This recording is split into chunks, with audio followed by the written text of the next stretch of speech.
Hello, everyone. Yes, jammies, it is Wednesday, my dudes. How are you guys doing? Hey, I'm okay, jammies. You guys having a good week so far? Today, as usual, up until... Actually, this is one of the last times, because we're almost done reveal season. So today, as usual, I'll be going through the latest card reveals since my last stream, which it was... When was my last stream? What day is it? It is the 10th. So it's Priest and Hunter, which I'll be honest, I actually avoided all of the reveals. So I'm going to be going in fresh with you guys. I saw them all posted on Reddit and I was so tempted to click on them, but I resisted the urge. So I haven't seen the Priest cards. I haven't seen the Hunter cards. I'm not sure what this envelope is. I'm not sure if maybe there was a neutral card or something from another class they showed, but I haven't seen any of these cards. So I'll be reviewing these, and then I will be playing a, here, let me switch over.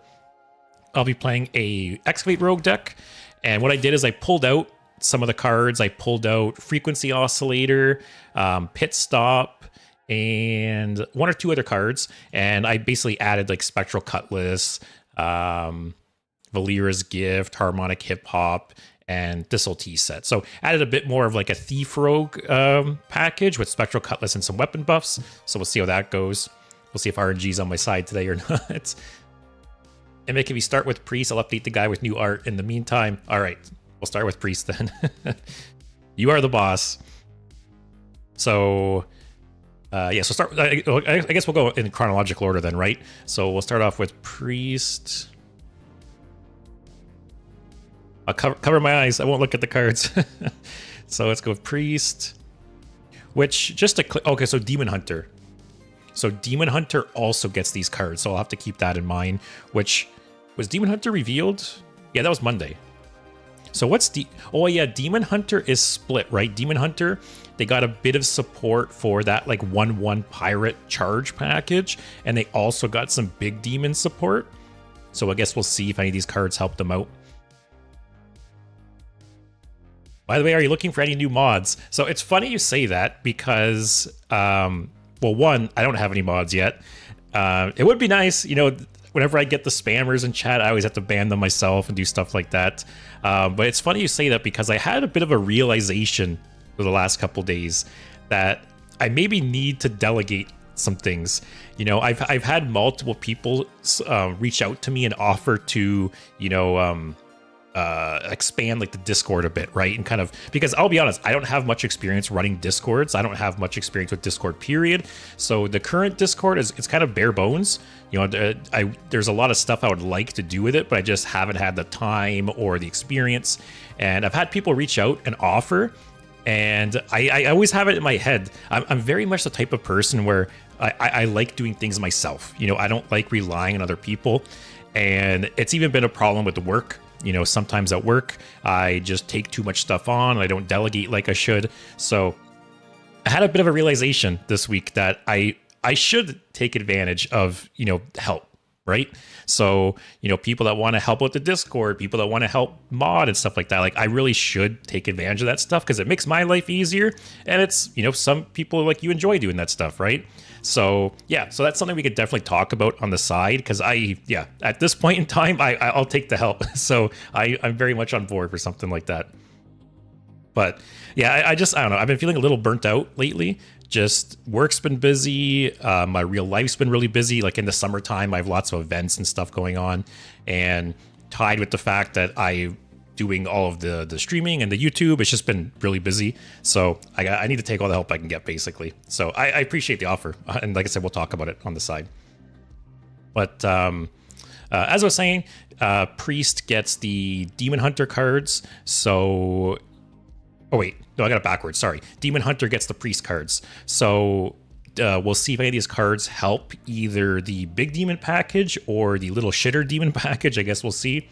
But yes, so I haven't seen any of these. So these are all brand new to me. I avoided them for you guys. So you'll see my pure, unfiltered reactions here. So we have their Hunter, the Tourist. Priest gets Hunter cards, which we're taking a look at next. Yep. So Priest gets Hunter cards. And I say this every time, but the Tourists are going to see play. You know, even if the tourists are absolute shit, because I think some of them are shit, they're still going to be played because they need to be played, right? If you want to do any of the dual class stuff, you have to play them. So I just read the card. It's a good card. But some of the tourists aren't so good, but they still will see play. But this is like a baby Zul'jin. Like, if I remember right, the original Zul'jin was a 5 or 6 mana. It was a 6/2, I think, and you swapped its health with someone else's. So you basically, you know, gave something of yours big health and gave something of theirs little health. So this kind of does the same thing, but for way cheaper 3 mana. Like, obviously, you could do one of your minions and one of their minions to kind of, it's like pseudo removal almost. Or you can maybe even do 2 of their minions, right? Say they have like a big taunt in the way or something. You know, swap the taunt's health with something smaller. Just thinking of ideas. Hey Void, just finished D&D. What have I missed? Nothing. I am checking out the latest card reveals since my last stream. So we have the Priest and Hunter cards to go over. And this is the very first Priest card I'm taking a look at. And I've actually avoided all of the spoilers. So yesterday and today's spoilers, the Priest and Hunter cards, I've totally avoided. I haven't even seen them yet. So this is all new to me. But yeah, I think this card's good. Like I said, the tourist will be played regardless, but this is a good effect. So it is nice, right, that the tourist you basically have to run anyways. So if you get a good card along with it, it's even better. And I think this will be played for sure. It's very versatile. Like I said, you could do 2 enemy minions, 1 of yours, even actually. Oh wow! It just clued in that it's swapping all of their stats. I was thinking of old Zul'jin, how it only swapped their health. Okay, this is even better. There's so many ways you could play this. Like, say you have 1 big minion on the board and 1 small minion on the board, right? You could attack with the big minion, swap their stats, and then attack with the other minion. So you're basically like, it's almost like a pseudo Wind Fury.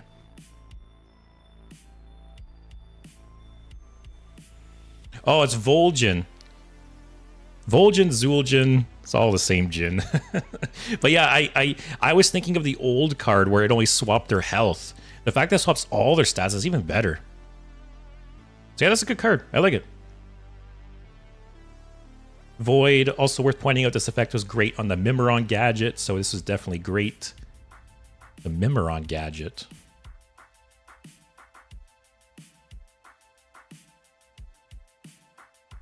What am I...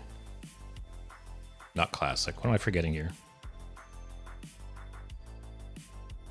Oh, I see what you mean. Yeah. One of the gadgets you can get from this did the same thing, right? Oh, yeah, that's what you mean. Yeah, it's a strong effect, right? And the fact that it's only on a 3 damage body, or sorry, 3 mana body, that's a good card. Then we have Nerian Sooth Fancy. Okay, it's a 4 mana 4/4 legendary minion. Battle cry, get 2 fortunes that are copies of the top card of your deck. Okay. So Imik, I'm gonna go to you for. I'm gonna defer to you for this. Does this like constantly adapt? Do you know? So, like, say these are it's currently set to the top card of your deck, right? If you draw a card, will they then change to the current top card of the deck? Yes, that's cool. Oh, look at the video. Man, you're always 2 steps ahead of me. Let's see here.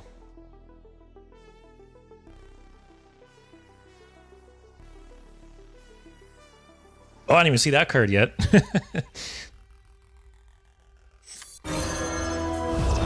Oh no, the old one's still playing. All I saw was it said something about the top card of your deck.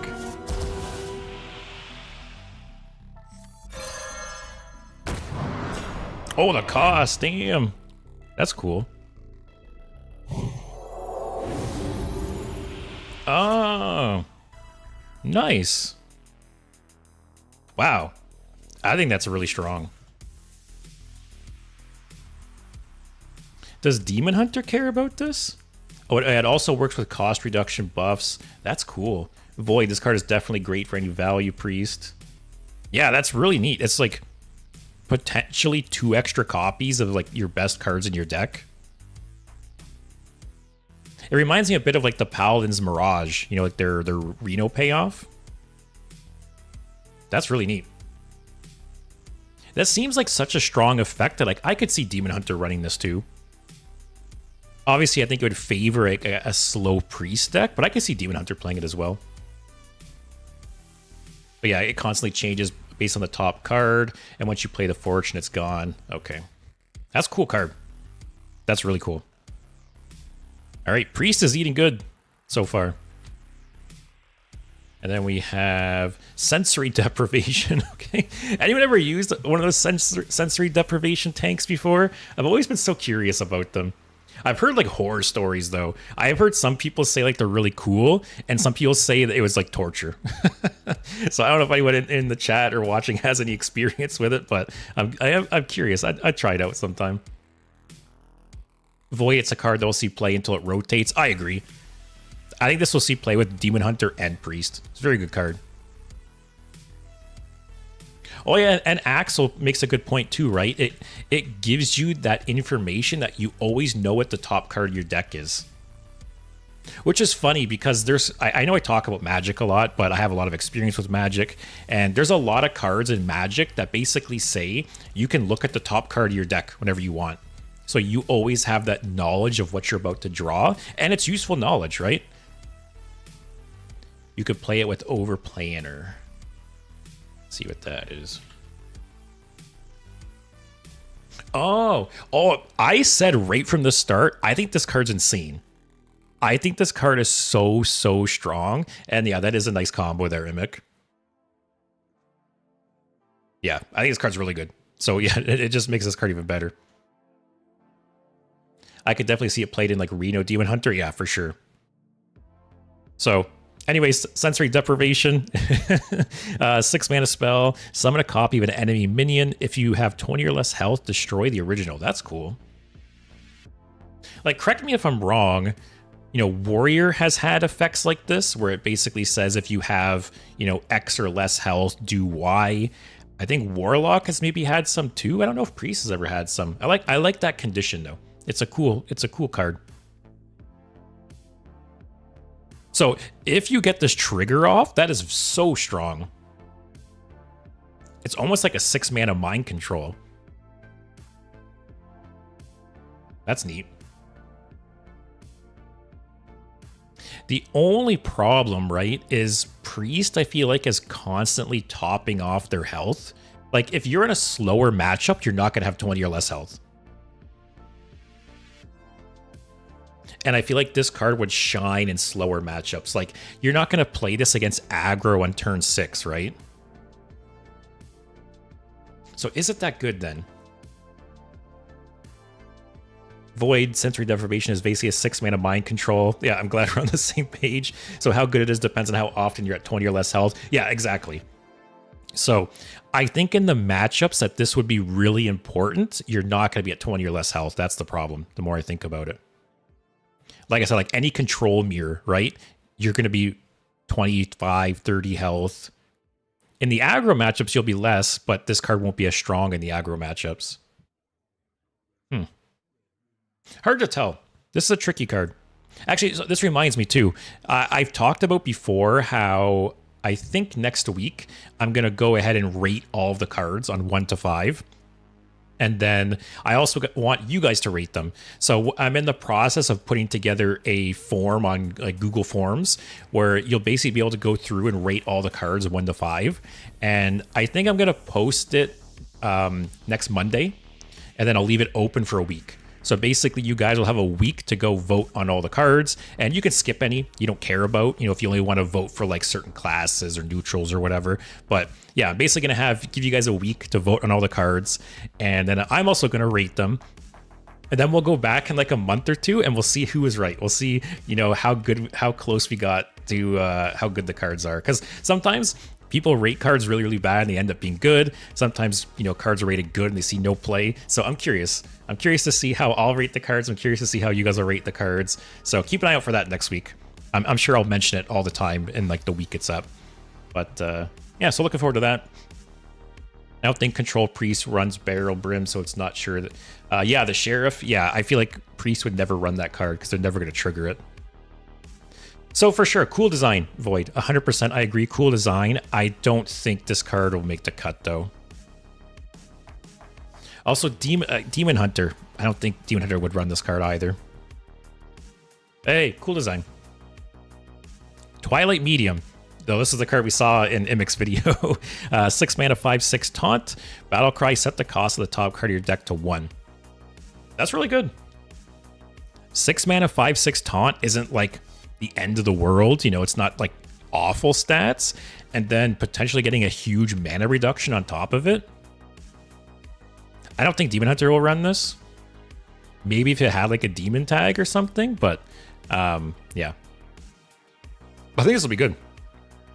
Like, imagine playing this with Overplanner. Like, play that into Overplanner and then possibly, you know, using, what were these called? Fortunes? Yeah. Yeah, cool combo. And I love, you know, I've talked about it before, again, talking about Magic. I really like effects in Magic, like Scry, Surveil, things like that. The closest comparison in Hearthstone is Dredge. I love effects that let you look at like the top or bottom of your deck and manipulate the order. And this is kind of in that realm.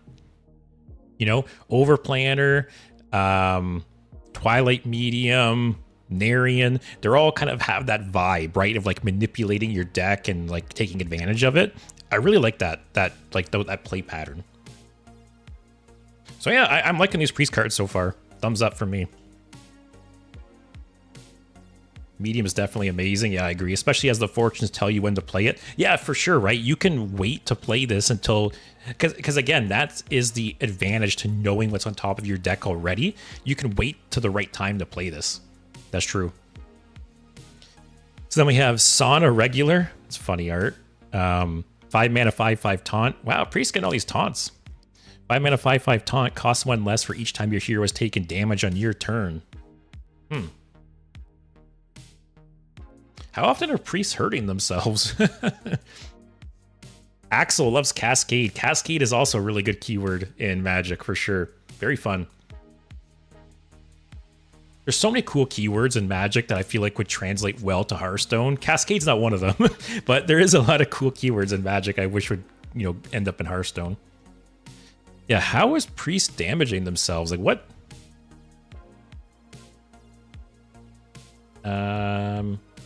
Well, priest gets Hunter, right? Does Hunter have cards that damages them? For Demon Hunter, this seems good, right? Like most Demon Hunter turns, you're attacking and you're more than likely taking damage. This could very easily be like a 1/0 mana 5/5 taunt. Which, you know, we've had cards like this in the past, right? We've had cards like this that get discounted for doing a little thing. And generally, I feel like they see play. You know, Paladin had the one card before, the Taunt Divine Shield, that got discounted for playing Holy Spells, I believe. There was another card like that that got discounted, I think also for... Oh no, there was the Priest one that got discounted for playing 1-cost cards. That was also played. So I think this effect is like slept on. I think it's very strong. Are you a sauna regular? Have a nice stream. Have I ever been to a sauna in my entire life? I don't think I have. I actually don't think I have. Like, or even like a spa type thing. I don't think I've ever been to a spa. I should plan that. I should go to a spa. Have a spa day for my birthday. Go to a sauna. Void, this card is good based on the cards you haven't seen yet. Ah, okay. But yeah, regardless though, at this point, I think this card is good because I think this effect historically has been very strong. And so far it seems better in Demon Hunter than Priest, but we'll see. Rest in Peace, 3 mana spell. Each player summons their highest cost minion that died this game. That's cool.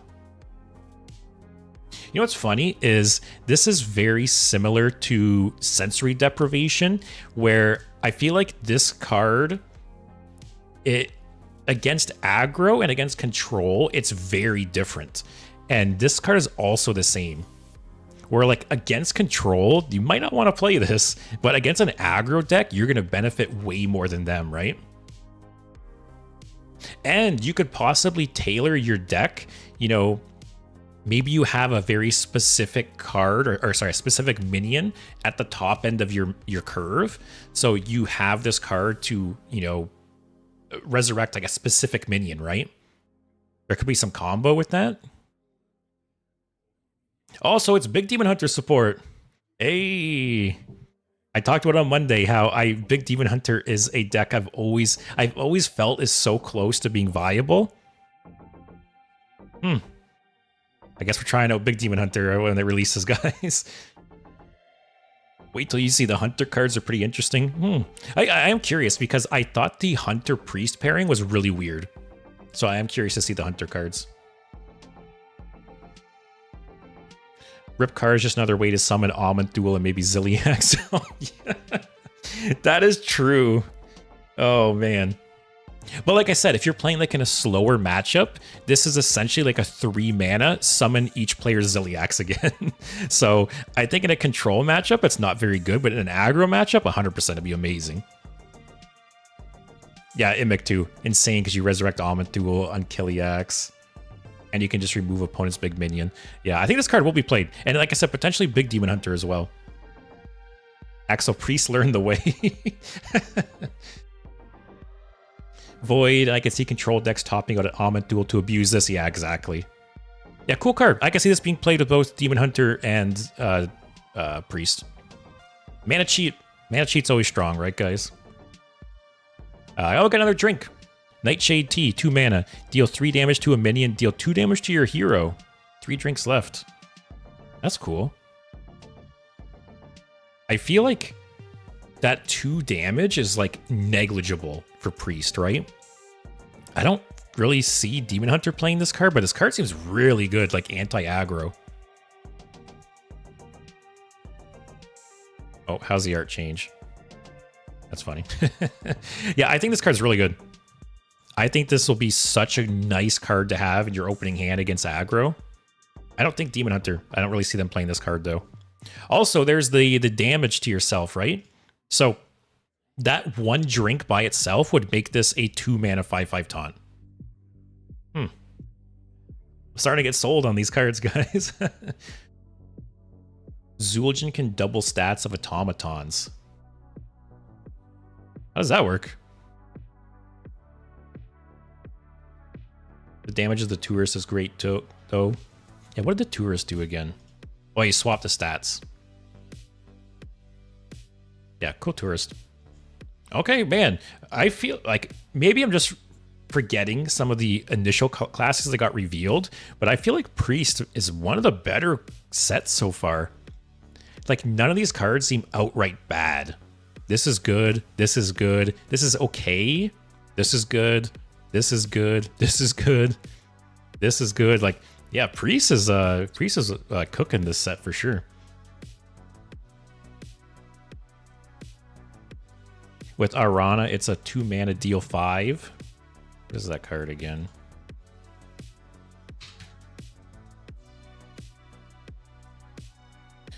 Damage your hero takes when your turn is... Oh, that's cool.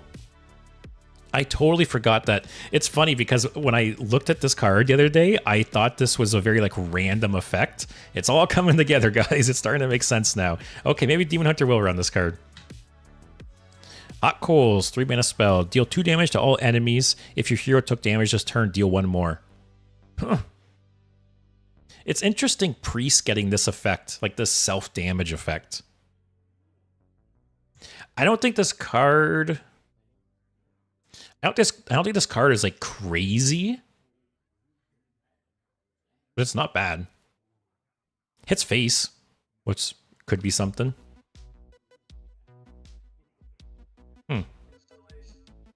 Like 3 mana deal 2 is kind of standard. 3 mana deal 3 is pretty good, but you're basically not going to play this on turn 3, right? Unless you have some 0 mana way to damage yourself that I don't know about. But this is probably going to be like a turn 4, turn 5 play, right? To get the 3 damage.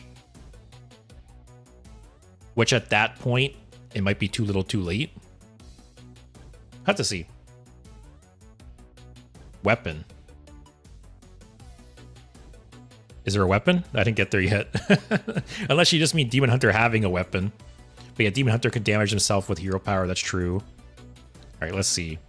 Acupuncture. All right, one mana, deal 4 damage to both heroes. Man, really, I'm really digging this this archetype with Priest. Oh, Priest can get weapons from Hunter. Ah, okay. Drago, next cards are kind of broken. What do we got here? Brain Masseuse. 1 mana, 2/4. Whenever this minion takes damage, also deal that amount to your hero. Okay, so I guess there is some, like, if you have this on the board and you trade into something, you can hot coals for 3. You guys are talking about weapons from Hunter as well. So maybe this will be easier to trigger on 3 than I thought. Because I think if you can trigger this for 3 damage on 3, it's very good. But if you have to play it on like turn 4 or 5, it's not nearly as good. Okay, well that's the Priest cards. I'm surprised. I was kind of hoping for some good Priest cards because Priest is in a weird spot right now. Priest is currently in this like fatigue control, style right now, where they don't really have a win condition. Like their win condition is basically to steal, like fatiguing people out and stealing their win conditions. But maybe this will give the, like, maybe this plus the Hunter cards give them a more like aggressive style deck. I think the Hunter cards are bonkers. Oh, okay. Immic, did you have the chance to update the Hunter cards? Can I go take a look? Yeah, Priest. Priest is eating good so far. All right. Hunter cards are cool. All right, let's take a look at Hunter. So Priest also gets these cards, so it's kind of nice. We get to see them back to back. Oh, if I refresh, okay.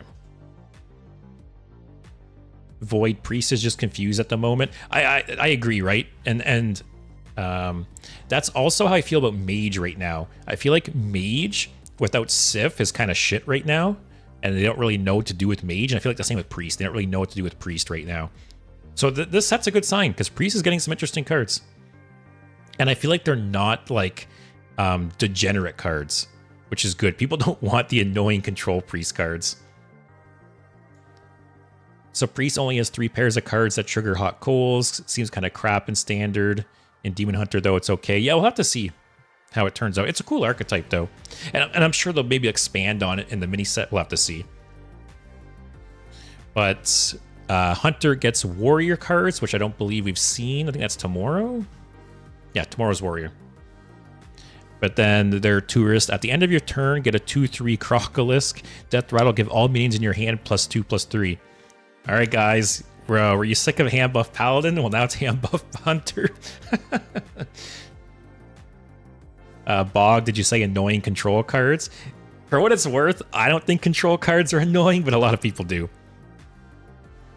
I don't mind playing against control so much. I love control mirrors, but can't really say the same about everyone else. Next card. Oh yeah, so these are Priest cards too. So legendary 7 mana 4/5 battle card. Repeat each card you played last turn. Okay. I could see this being played in Hunter and in Priest. This is a very strong effect. Man. Like, I could see as a... Okay, so back to annoying control Priest, right? I could see Priest playing a board wipe, and then it gets back to your turn, and you refill your board a bit, and they just play the Parrot, and they wipe your board again. I can see that happening. I can see Hunter maybe playing like a bunch of buffs and stuff, and then just doubling them up the next turn. Although, Priest, right? They also have that potentially like 0 mana 5/5 taunt. They also have some the mana cheat with the top decking. Priest could also kind of flood the board a bit, right? And then if they get wiped or just double it up the next turn, a lot of ways this card can be played. Sasquatch.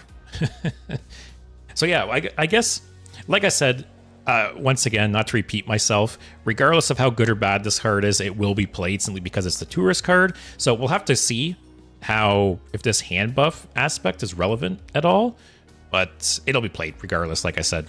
But this card seems really, really good. Actually, a lot of the legendaries so far seem really strong. Like the non-tourist. This one I'm not really sold on. Patches, I don't think it's terrible. We'll have to see. This one, okay, this one's terrible. I take it back. Sasquatch seems really good. King Tide, I think, is really good. Sanctizel, I think, is really good. Narian, really good. Treasure Hunter, yeah, like I think all the legendaries. This one's also good. I think Ouroboros, I have high hopes for Ouroboros. We'll have to see if it ends up that way or not. Rycleaver's bad. But yeah, most of the like the non-tourist legendaries I think are really good.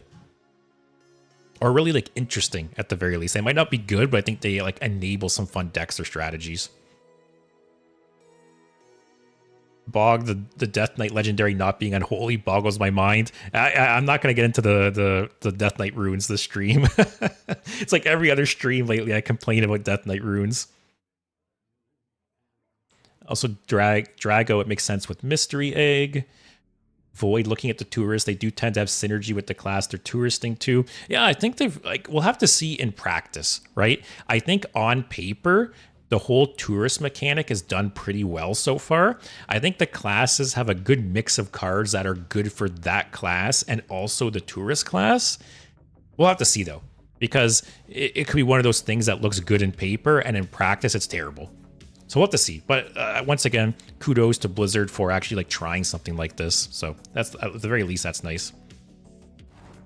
Bear, play Ziliax and Amanthul one more time. Yeah, this could just be Battlecry, play another Amanthul or play another Ziliax. That's true, which isn't bad, right? It's essentially a 7 mana, like it's basically getting Amanthul again with a 4/5 for free. Or getting like a discount on Amanthul plus a 4/5. So yeah, this card will be played by both classes, I think.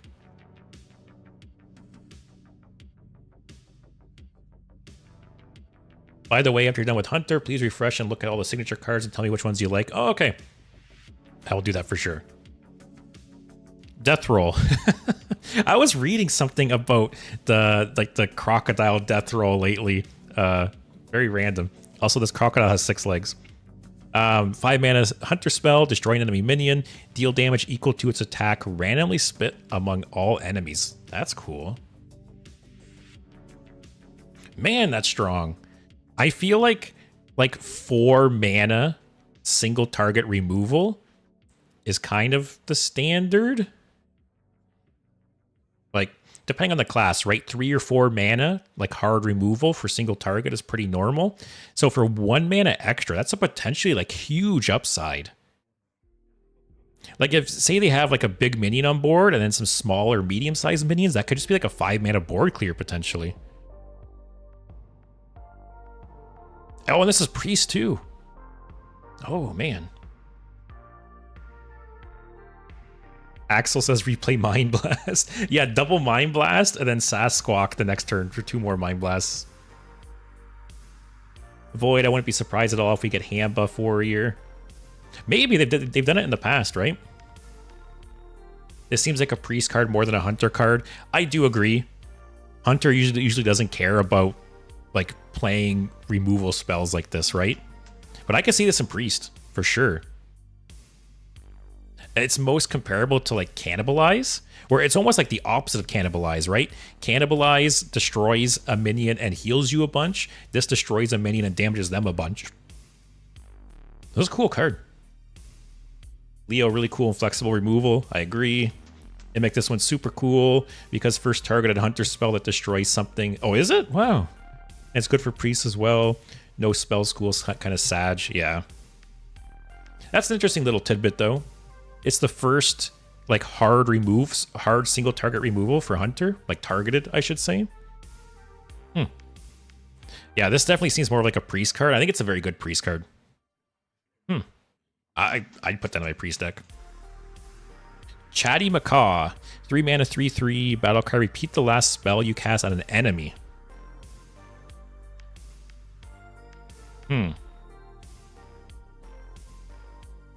This is great, right?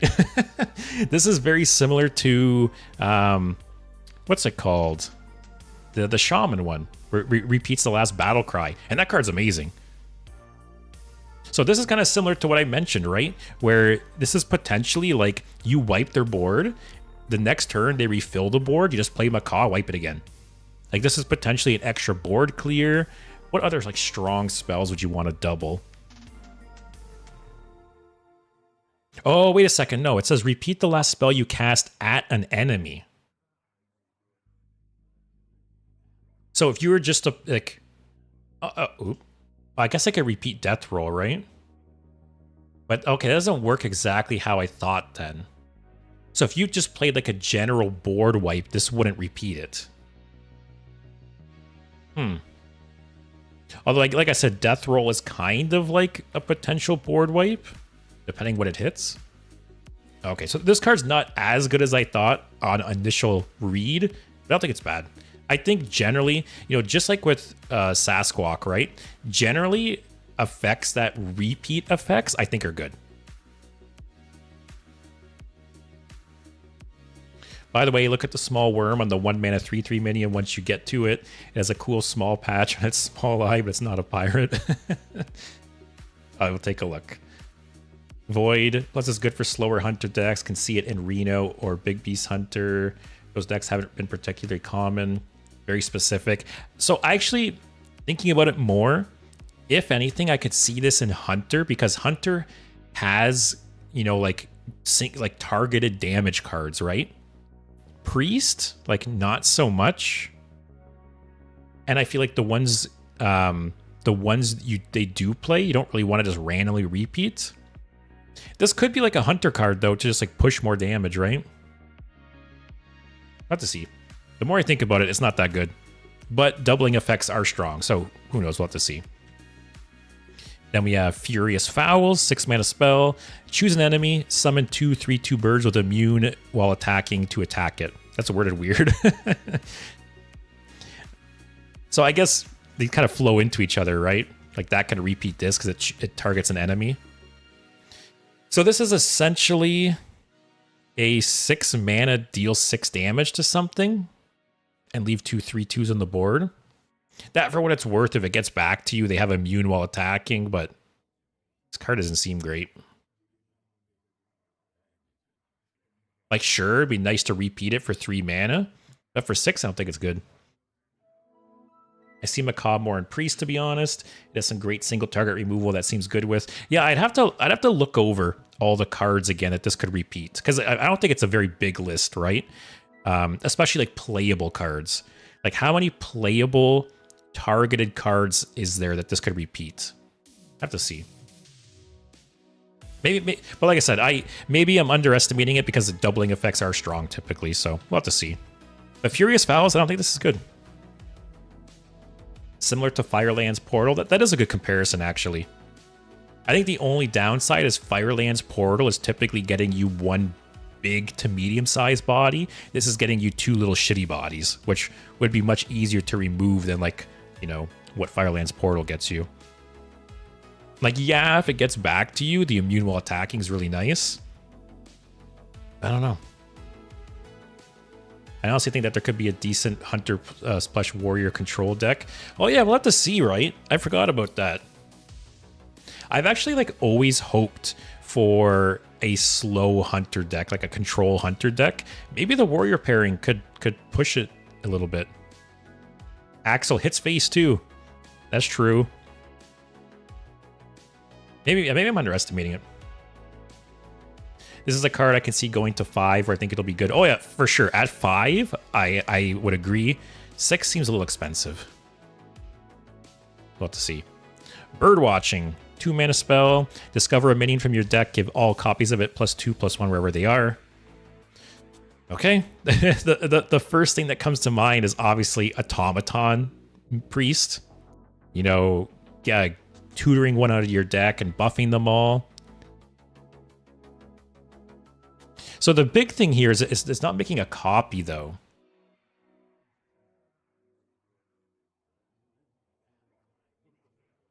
Also, Imix, 6 mana, deal 6. 6 mana, deal 6, and summon 2 3/2s.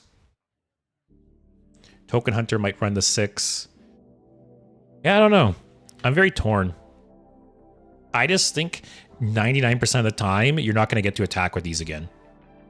Like, the immune while attacking aspect is so nice, but I don't think it'll ever get back to you with these still alive.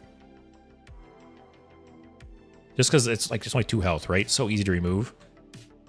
But yeah, bird watching's cool. Freebird Hunter, Void, you're ahead of the curve, my friend. And yeah, Immic, like I said, Astral Automaton, I can see that being used with Priest.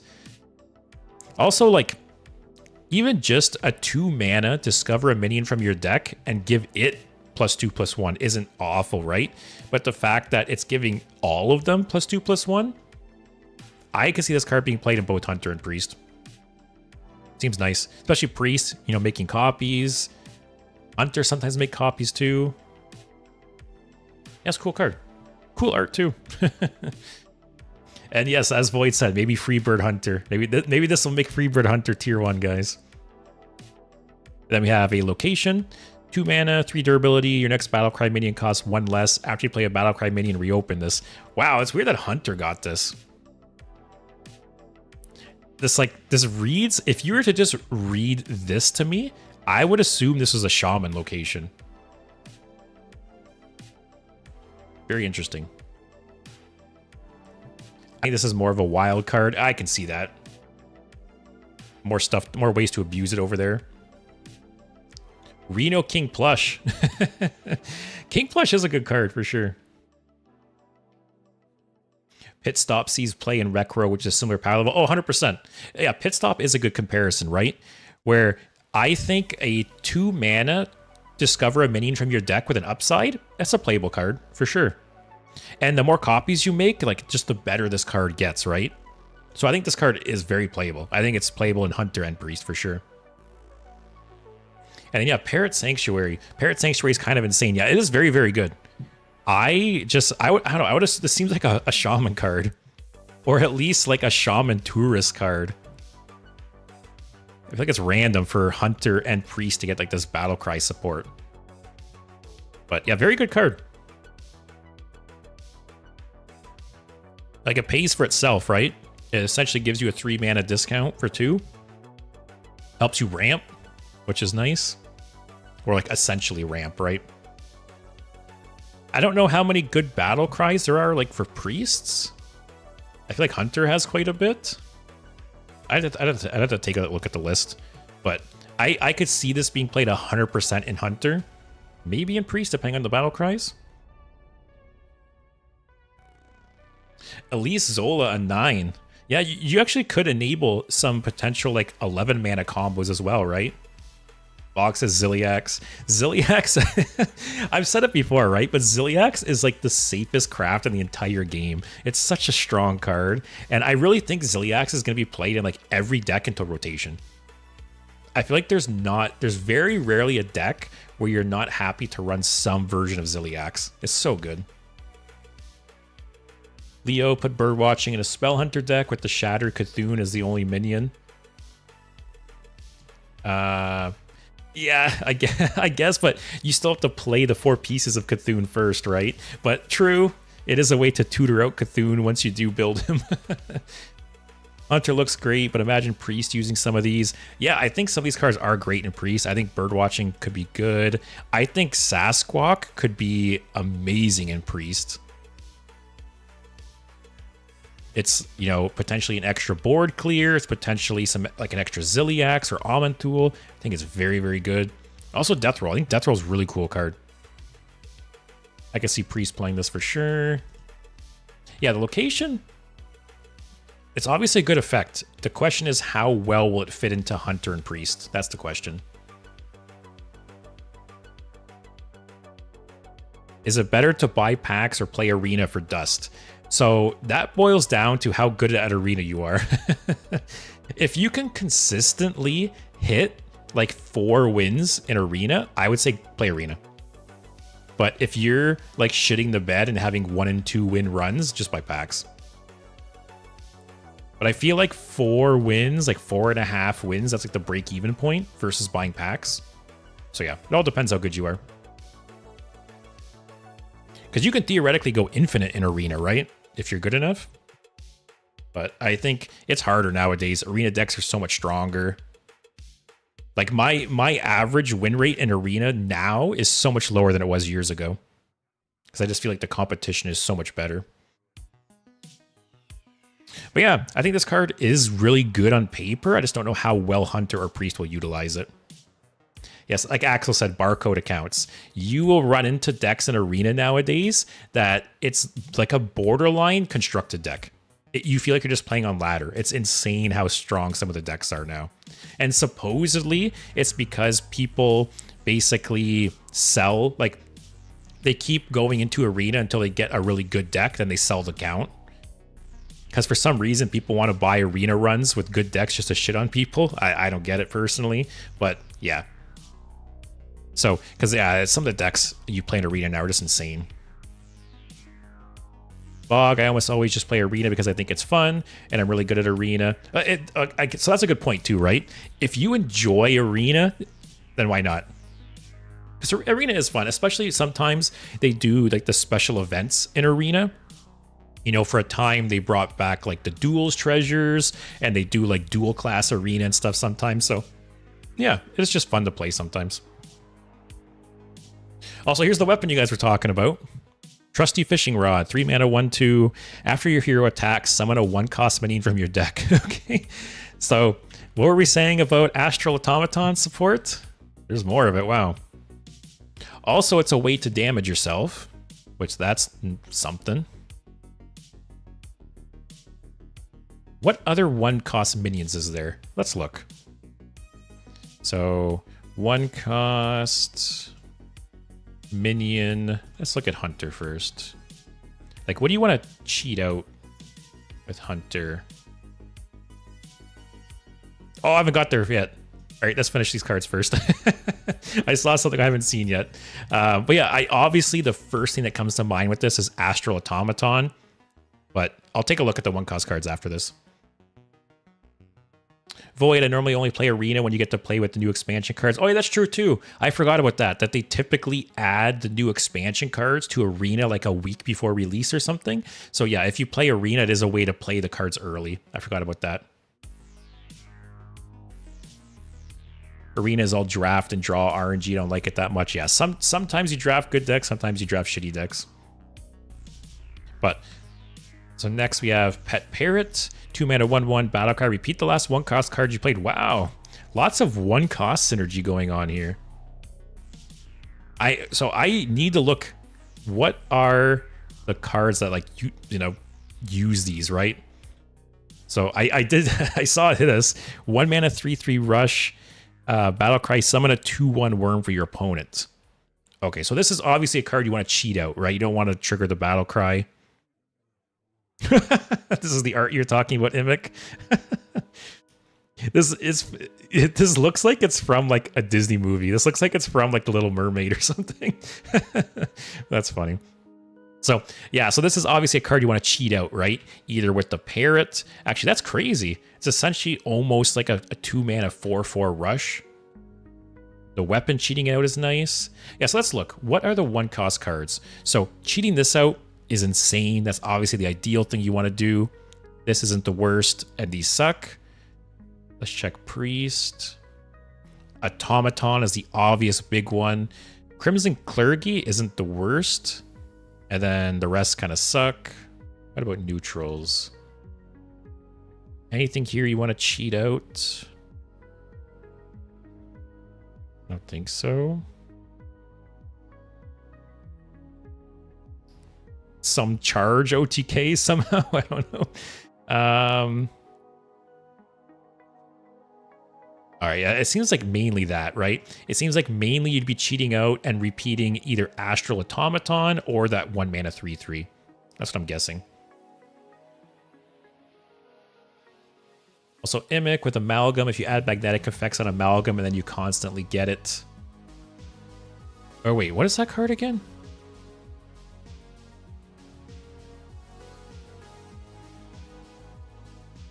Oh, so it also keeps any enchantments if it's resurrected? Oh, never mind. Sorry, you mean to just pull it out of the deck? Because yeah, this card too.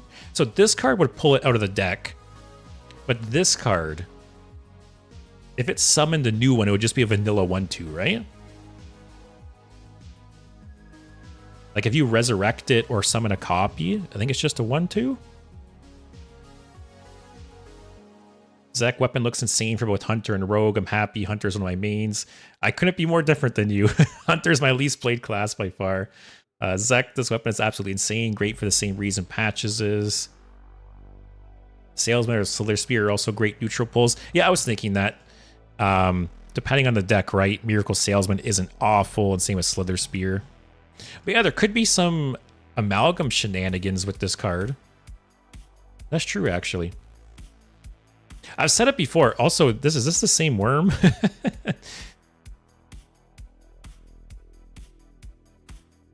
I think so. I really like when they tie like art together like that. That's really funny. But yeah, I will say, like, overall with this expansion, it seems like they're pushing a lot of cool archetypes that could result in a lot of cool decks. I think a lot of them won't be competitive, but I think there's going to be a lot of cool, like, kind of janky meme decks, and I'm excited for it. For my streams, I'm excited for it. I think there's going to be a lot of cool stuff we can brew. So that I'm looking forward to. But yeah, wow, the Hunter set and the Priest set, very good. What do we have left? Just a Warrior? Warrior and Druid. Oh god, Druid, guys. Druid's always breaking the game. They're saving the best for last, eh? Also, my lord, thank you for the follow, man. I appreciate it. Hope you're enjoying the stream. Hope you're excited for the new expansion. Also, Zakine, if you don't cheat it, Hunter has a few hand buffs. Oh yeah, I just realized, unless Warrior is going to get hand buff, there was literally nothing that synergized with this. So I wonder if I forget who said it, but I wonder if Warrior is going to get hand buff effects. Because this literally doesn't pair up with anything else, right? Like there's no other hand buffs or ways to like improve this or make it better. Yeah, it must be Warrior, must be getting hand buff stuff. Or else this card is so random. Calmavery, hey, long time no see. Thought I'd stop by before I head to bed as it's midnight here. Glad to see you're continuing the dream. Yeah, we're trying. But yeah, thanks for stopping in, man. Hope you have a good night. Hope you're excited for the expansion. I just went over the Hunter and the Priest cards, which seem really good. Also, my lord, no problem. Very excited for the upcoming expansion. I agree with you. More meme decks and less OP competitive decks. Yeah, I will say the power level on this set overall doesn't seem crazy. Like, it seems more fun than super strong, which is like right up my alley. I think that's perfect, and I think it's what the game needs too. Like instead of introducing more busted cards and busted strategies, they need to introduce more options, right? Even if they're not super competitive, even if they're just like tier 2 decks, I think there just needs to be more options, which it seems like they're trying with this. There's a lot of cool archetypes, a lot of cool options. Aaron, I feel like this expansion is aggro, aggro, aggro. So I will say that, you know, typically when an expansion launches, right, there's two kinds of people when an expansion launches. There's one, the people who experiment and try new interesting decks. And there's two, the people who play aggro decks and shit on the first people. So yeah, when, you know, aggro is usually very, very strong when expansions launch just because there's so many people experimenting. But we'll have to see in the long term. Also, Void, I think I'm gonna have fun with this expansion. Hopefully they can short up the power level, though. Yeah, we'll have to see, right? Druid already has the second worst legendary in the set. That's a good sign, right? And that's true. I think this card is so bad. So hopefully Druid has a bad set. You are right. And it seems like Druid will get big spell stuff to play with Mage. Oh yeah, actually, so who's Druid's tourist again? Mage, right? Yeah, so actually I am wrong. I think Druid, there is some strong cards here Druid's getting from Mage. I think the Sea Breeze Chalice is insane in Druid. I think Rising Waves is insane in Druid. What else do we got? I think King Tide is really, really good. Yeah, actually Druid might be getting some good cards because of Mage. We'll have to see. Also, Imic, Jiminator said hand buffs was good with the neutral 3-mana 3/3 card that summons a copy, and you play it in a deck with the 5-mana Croc spell. 5 mana Croc spell. Talking Death Roll? Also, my Lord, Mage is the class I'm so hyped to try out. King Tide. Yeah. King Tide I think is good. I think there's a lot of good Mage cards here. There's a couple that are okay, but overall I think Mage, very, very good set. I think most of the classes so far have got a pretty good set, or like interesting. At the very least, I think they're at least interesting sets. Death Knight, I'm kind of met on. I had a whole discussion about that, but most of the others, they have like interesting cards, interesting archetypes. I think there's some really cool neutral cards in this set. You know, I talked about it previously, but Insidious, I think is really, really cool. Grifta is neat. There's so many neutrals in this set that it's like the designers were on shrooms or something. Like they're just so like wild and like out of nowhere. So I'm excited for this set. Doesn't seem strong, but it seems fun. That's my takeaway so far. The main thing that worries me about this set is Pain Warlock. Yeah, it is funny, right? How Pain Warlock and Insanity Warlock have been the strongest Warlock decks for a while, and they're getting more support in this set. So we will have to see. We'll have to see how that turns out. Immick, I don't like Demon Hunter at all. I'm like indifferent on Demon Hunter. There's some cards I really like in Demon Hunter, like Kurtrus. Kurtrus is like, I feel like in my top 5 cards in Standard right now. It's such a fun card. But overall, I'm not a fan of like Demon Hunter style. But Big Demon Hunter, I'd be down for. Resurrection Priest is back and might be toxic. Yeah, I got some Res Priest PTSD, as I'm sure people in chat do as well. Because, yeah, what was it? That 3 mana spell, right? Rest in peace. Yeah, we'll have to see. Because my only worry is in a control mirror, this card might not be that good. Because it could be essentially be summon both players' Ziliaxes again, which you probably don't want to do. Unless you have like a Yogg up already, or like some way to steal it. We'll have to see, I guess. But overall, I'm really excited for this set. Also, yeah, Immick, you wanted me to take a look at the signatures. So let's see, is there a separate section for the signatures? Also, like, I'm never going to see one of these. I've talked about it before, but here, let me switch. Here, let's take a look. I open around 150 packs per expansion, I think. Let's look how many signatures I have. Or what was the last signature I got? So this was a freebie. I opened Rameth in March of the Lich King. That was the first signatures. That was a freebie. I opened Inza in Festival of Legends, and that was it, I believe. These are all freebies, right? Yeah, so the last signature I opened was in Festival of Legend, which... So Titans, Badlands, Whizbang's Workshop. So 3 expansions now. I haven't opened a single signature. And between those 3 sets, I've probably opened 500 packs, at least. And Immick, was it you who said the odds are like 1 in 580 or 560 or something like that? So like the odds make sense, but it's still like, it's crazy odds. It's I don't know. And I open gold packs too. You know, I've talked about it, how once I get all of the commons and the rares in an expansion, it's 1 in 183. Oh shit. I got shit odds with these then. So I should be opening like, because to me, with the amount of packs I open, I would be happy opening one signature per expansion. I think if you open like 150 packs, like it's 1 expansion per expansion is fair. And the fact that I haven't opened 1 in 3 sets is crazy if the odds are that low. Axel, I opened like 3 in 1 week one time. Yeah, it must be nice, man. Rub it in. Yeah, like they're cool, but yeah, I just don't open them. It's crazy. Oh, so like I was saying, yeah, I open gold packs as well, right? Once I get all of the commons and rares in a set, I start opening gold packs until I get the like the fatigue gold, or like the fatigue legendary, right? For anyone who doesn't know, in the first 10 gold packs, you're guaranteed a gold legendary. So I open anywhere from 1 to 10 gold packs per expansion too, and I've never got any signature in 3 expansions now. So that's my rant. That's my signature TED talk there. Would have loved to gotten signature Sif, but nope. Oh yeah, and that reminds me too. I refuse to buy them off the store. The prices are insane. Is there some right now? Like signature Genin Baku for $50. Absolutely insane. Is there any others right now? No, no others. But also I will say these bundles are pretty good deal.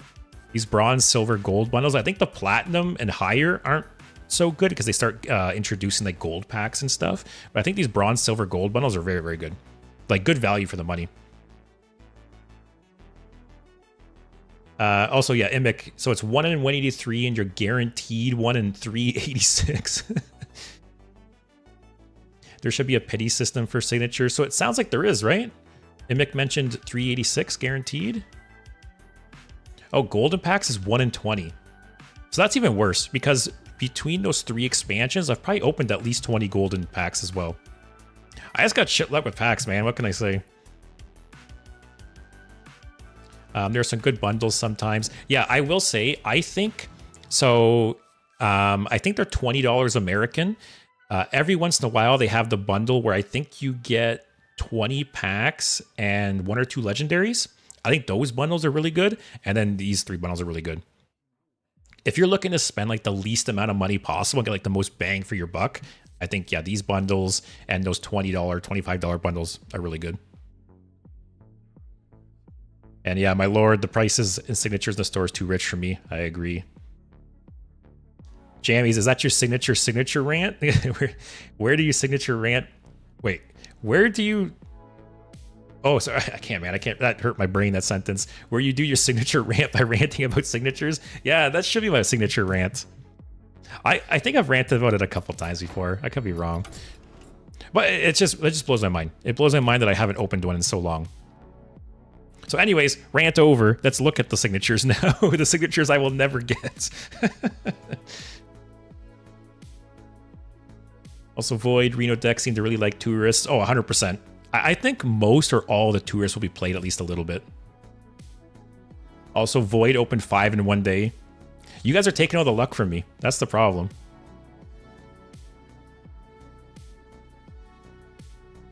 But we got buttons. So was it all the tourists got signatures? Oh, both legendaries. Both legendaries. Also, I saw someone mention something about them giving away... Oh yeah, Steve, I missed your message. But yeah, there was some... You know, they do like events, like this one, right? You know they do these events. They have events periodically where they give away signature like commons and rares. So let me see the ones I got. So you can see Toy Rantis. This was one for Whizbang's Workshop. They gave this one away for free. Arc Splitter. They gave that one away for free. Northshire Cleric. Walking Mountain. Also, some of them come from the reward track, I think, too. I could be remembering wrong. Void Virtuoso. Lab. Oh, Lab Patron, I think, was from getting all of the legendaries in Whizbangs, I think. Oh, I think Toy Rantis was too. Sorry, I'm wrong. I think Toy Rantis was for getting a certain amount of legendaries in this set, and then Lab Patron was for all of them, I think. Something like that. And then, yeah, there's some other ones here they gave away for free.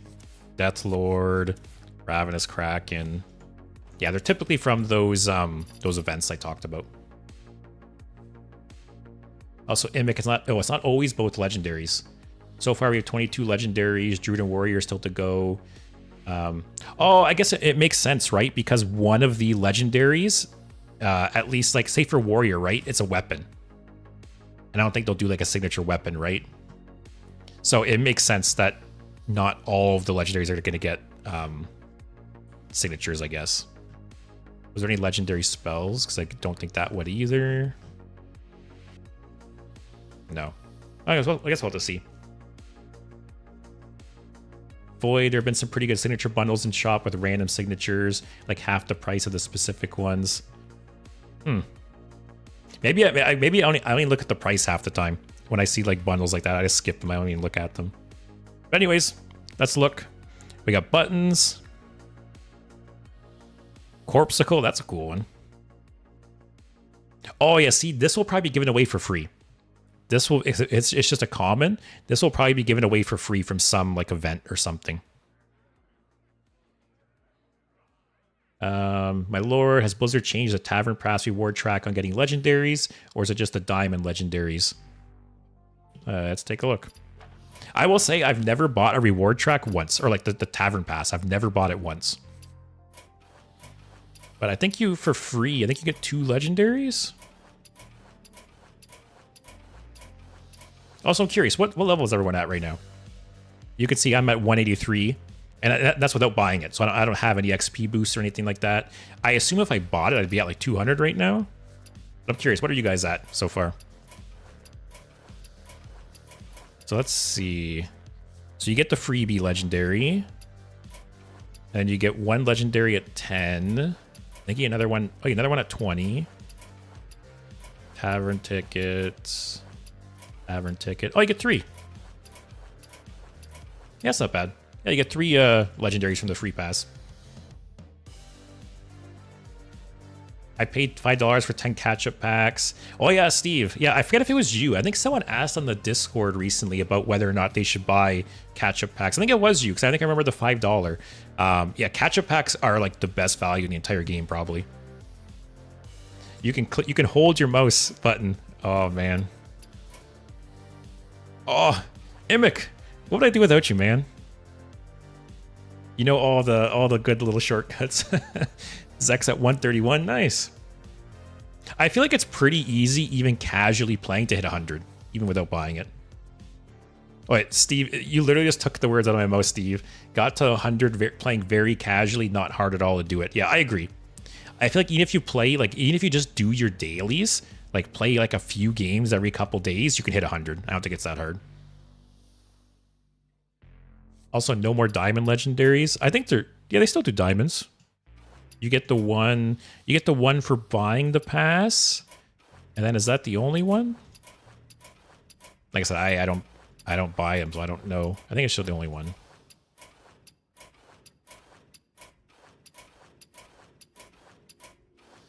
Yeah, so just the one. And then you get the others from like the bundles and stuff, I assume.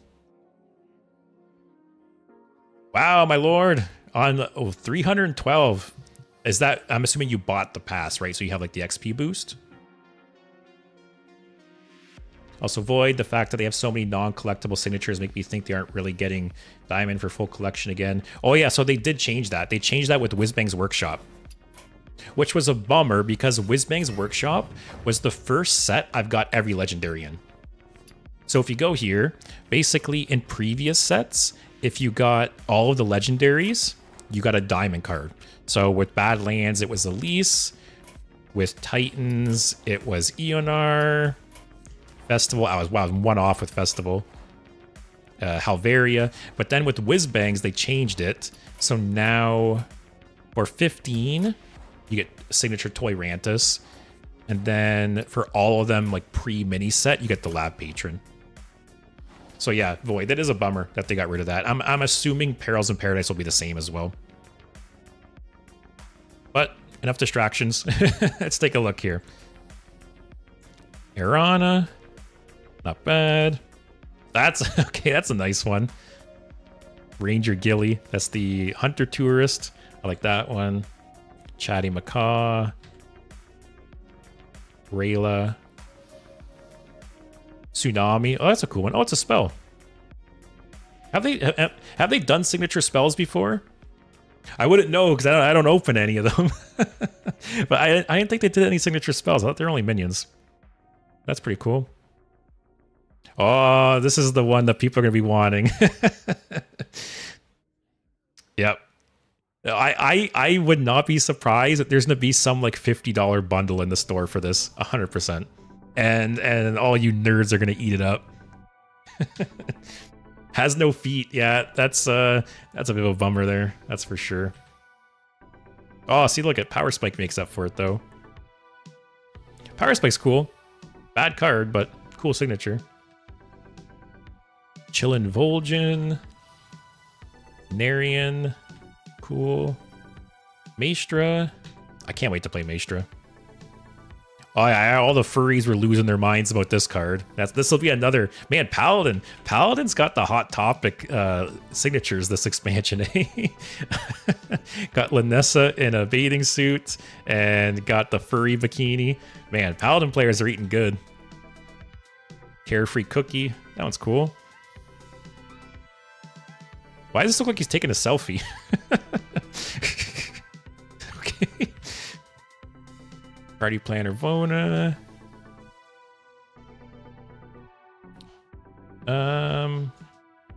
It's too bad that this doesn't get. I'm assuming this doesn't give you like a signature Ouroboros. That'd be cool. If it summoned a signature Ouroboros. I don't think so though. Zach, how did those thighs get past the ESG consultants? Do I want to Google what ESG is?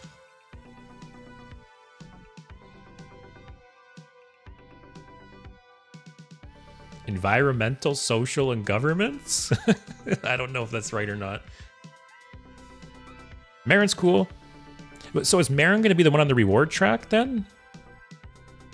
I don't know.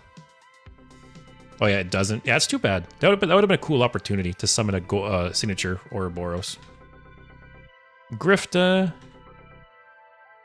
Gorgon Zoramu. That's cool. I like that more than the regular art. Mixologist. That'll probably be some event or something too. Adaptive Amalgam's funny. Tidepool Pupil. All right, so the big winner here is Paladin. Like I said, Paladin has got Treasure Hunter Eudora, which if you're into it, good for you. Not my thing. And then we also got Sunsapper Lanessa, which everyone, like I said, this is gonna be like the chase signature. I feel like in this set, this is gonna be the signature that Raren spends like $1,000 trying to open.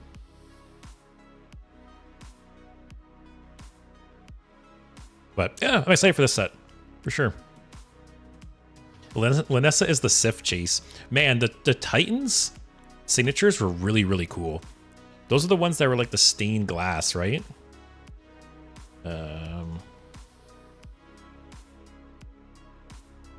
Signatures.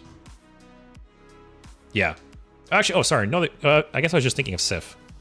Actually, Rodden was kind of like that. And there's some really cool signatures in this set. Rodden, Sif, Mimiron was neat. I was always bummed though I didn't get Odin. Odin was one I really wanted. And I refused to like pay $50 in the store for him. Glad I can't unbox signature AFK though, that would be tragic. Yeah, AFK, that's a card. All right, well today I will be playing Excavate Rogue, but with a Spectral Cutlass package. So what I did was I cut Pit Stop. What else? What's the 1 mana mech? Frequency Oscillator, I think it's called. Yeah, so I cut Frequency Oscillator, Pit Stop, another 1 or 2 cards, and I added in Spectral Cutlass, Valera's Gift, and Harmonic Hip Hop. Also, Thistle Tea set, just to have some early game ways to like refill the Spectral Cutlass if needed. Because I love Spectral Cutlass. I love Thief Rogue. I think building up a big Spectral Cutlass is so fun. So yeah, we got the typical Excavate stuff with also some weapon buffing. So we'll see how it goes. And I'm gonna go and play some CS with my cousin. I might be back before you end, but I don't know, maybe not. Hey, regardless, thanks for checking in. Thanks for Hearthstone or Hearthstone as always, man. And yeah, have fun. I've never been a big Counter-Strike person myself, but I know a lot of people who are. So yeah, good luck. Thanks for watching, as always. But what I'm going to do, I'm going to run a quick 1.5-minute ad, just so we don't get bugged about it for a while, and then we'll get started here. So if you get hit by the ad, I'll see you in about 1.5 minutes, and we'll just go over the deck in the meantime.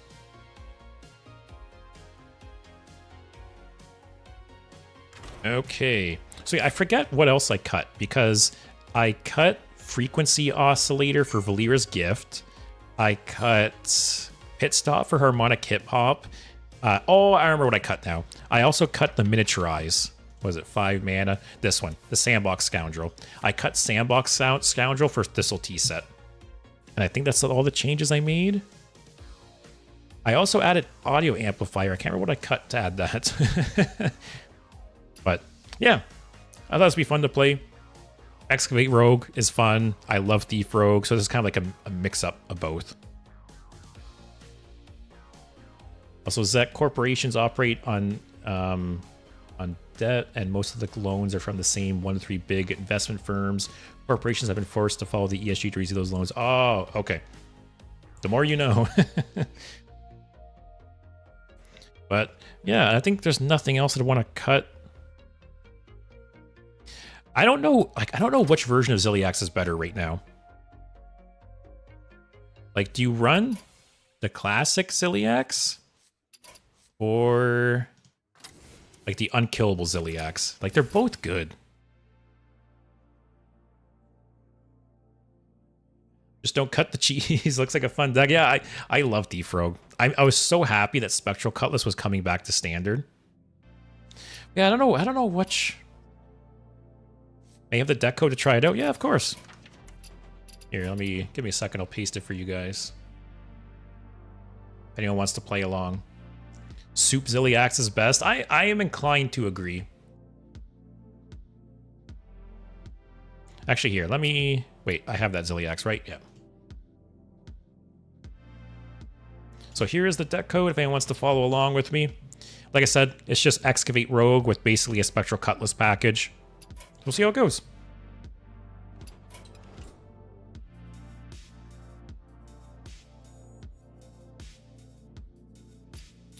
All right. I actually haven't played Excavate Rogue in a while, but it's a deck. Yeah, Splish Splash Whelp is banned, by the way. Goddamn Druid. Can't have any fun with Druid around. Druid has to break everything.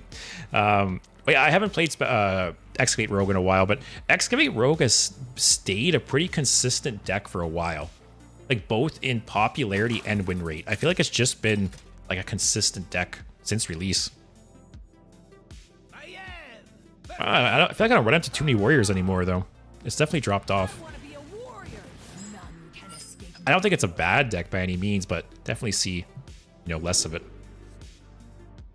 I could probably be greedy, right? The only problem here is they probably have a single Viper. Also, why is my deck tracker not working?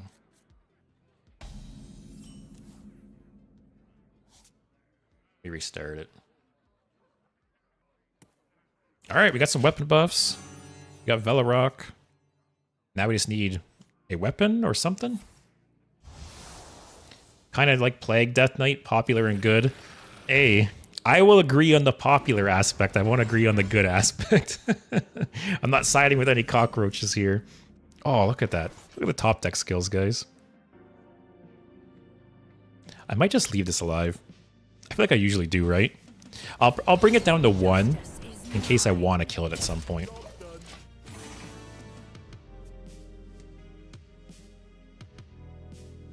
All right, restart the deck tracker. Yeah, this has to be Reno Warrior, right? That's not bad. I feel like something crawling on me. Yeah, it's just chill. Alright, is deck tracker gonna work? Right, I can move the deck tracker back down to... I pushed it up. I pushed it up when I did the custom anomalies with the viewers. There. Yeah, so the only shitty thing here is he probably has a Viper in the deck, right? So I think I'm going to save these for the second weapon, unless I really need them. Like, maybe try to bait out the Viper. Yeah, let's see. Because I really don't want to buff it up a bunch and then have it get destroyed.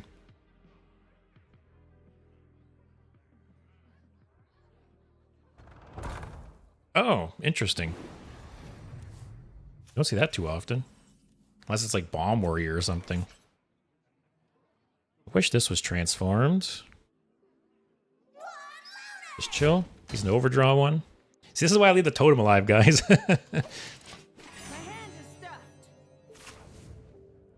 Yeah, Lord, it might be Mech Warrior. I think that's the only time. Oh, it is. Interesting. Oh, interesting. Okay. So maybe he doesn't have a Viper then.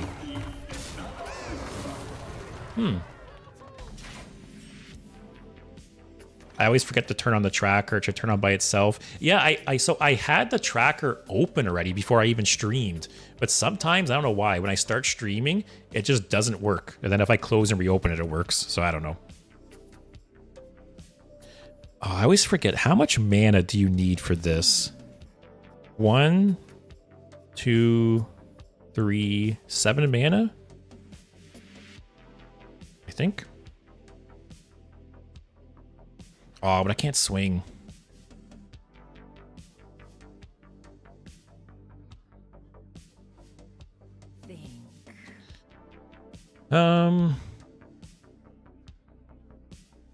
I like Steam Cleaner against Bomb Warriors. Yeah, if only. If only Steam Cleaner was still in Standard. It's kind of a weird play, but I think I do this. Super weird play, but... Alright. And then next turn, maybe pop off with Valyr's Gift. The only problem is I can't swing still. Bit of an awkward hand. We'll see what I draw. Oh, man. Okay, so yeah, it's not Reno. It's just full-on Bomb Warrior, which I think if I get my weapon up big, I'm not... Like, I'm kind of favored against, I think. This is a pretty dead hand. Yeah, this hand, I have a bunch of, like, combo potential and weapon buffing, but I have my weapon's at 1. I need something to bring the weapon up. Also to transform Velorok. This'll T would be a nice. All right. Give me a rock. Rock would be perfect. Actually, that works too. So I could do this. All right, so now, now I need a card from another class. I need a card from another class so I can swing, transform Velorok. So what do I want? Kajamite, Thistle Tea, Stick Up. Got 6 Flint, 7 cards. Oh, is he gonna equip the minion swing? Honestly, if I get my weapon big, I think I'm fine. And I forget, has he played both from hand? Or has he, I think he has. I think he's played both from hand. But he's getting so many extras. Oh my god. Do you like playing OTK decks? I do. I like combo decks. I like control decks. I feel like anything but, you know, like straight aggro. I'm not really into aggro decks, but anything else I'm down for. Okay. Okay. Come on. I'm not dead. I know that much. Also, that is the worst card I could have drawn. How long can you hold you? All right, I have to take Fan of Knives, at least for the first time. Card from their class. Oh, God.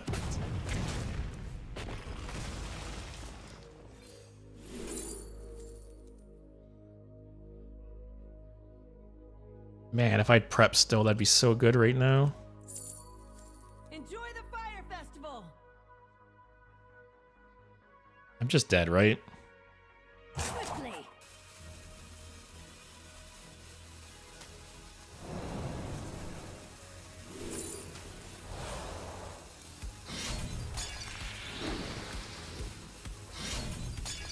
Justice is mine. Well, actually, oh, technically I'm not dead. It's one off lethal. I didn't realize Bomb Warrior could be so efficient. I've been seeing more decks as people get bored. So I will say, I think Bomb Warrior is fun. I don't think it's good. He just had like the nuts opening, like cheating this guy out on 5, I think, and then I'm dead. Oh. I was more than likely dead, but yeah, him cheating this out on turn 5 and having double location, and then me having a shit hand, That's what has him in this game.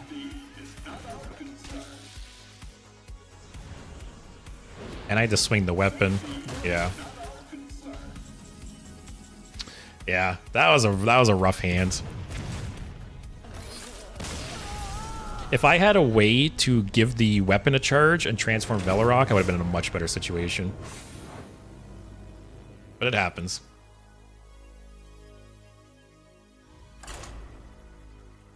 I'll blame the deck tracker. It's a deck tracker hiccup. That's what cursed me. More deck types in general, I mean, not Bomb Warrior. Oh, for sure. Like, towards the end of an expansion, people are always trying new decks. Shaman. But yeah, you know, the last couple weeks before an expansion launches, typically, yeah, people are getting bored and trying new decks, which is good. I think, like, the end of an expansion and the beginning of an expansion are, like, the best times.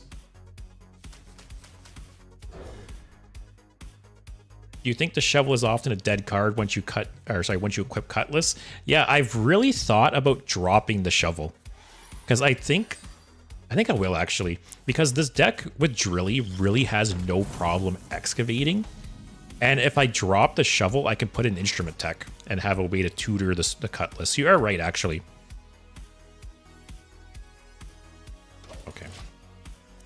I'd rather face Bomb Warrior than Reno Warrior. I would agree, probably. But yeah, Glass, you're right. I didn't really think about that. Rogue has no problem excavating, right? So you don't really need the shovel. So yeah, I think I'll drop both shovels for at least one instrument tech. Have to see if there's anything else I should add.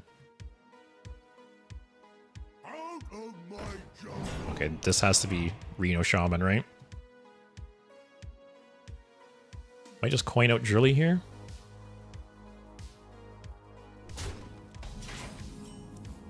Oh, Spectral Cutlass.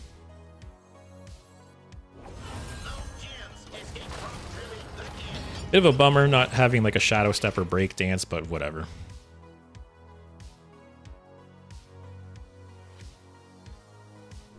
Oh, see, my name, is it gonna die?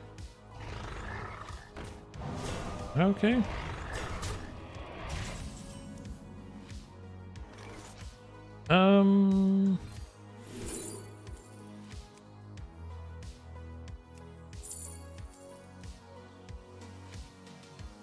What can I steal from his deck that's good? I'd rather face basically anything than Brand Boom Boss. I agree. I think Brand Boom Boss is probably the worst feeling like interaction in the entire game right now. I agree. The heal spell? What heal spell? Oh, I mean to steal. Actually, this is good because it gives me something to like increase the durability with, right?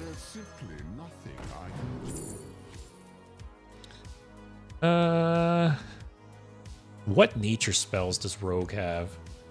Is Deadly Poison nature? Let me look quick. Oh, it's none. Okay, never mind. Oh, it is Deadly Poison. Why is this... The deck tracker is saying no. This is potentially double nature? Or double Deadly Poison? Sure. Glass, I hope you're right. Don't steer me wrong, man. I never thought I'd miss Odin Warrior, but here we are. So I think Odin Warrior is a great deck. The only problem with Odin Warrior is Warrior shouldn't be able to like OTK you the turn after it's played. I think Warrior has too much burst armor. Like, people playing Odin on turn 9 and then killing you on turn 10, I don't think that's right. I feel like it should just be more, like, consistent chip damage versus burst damage.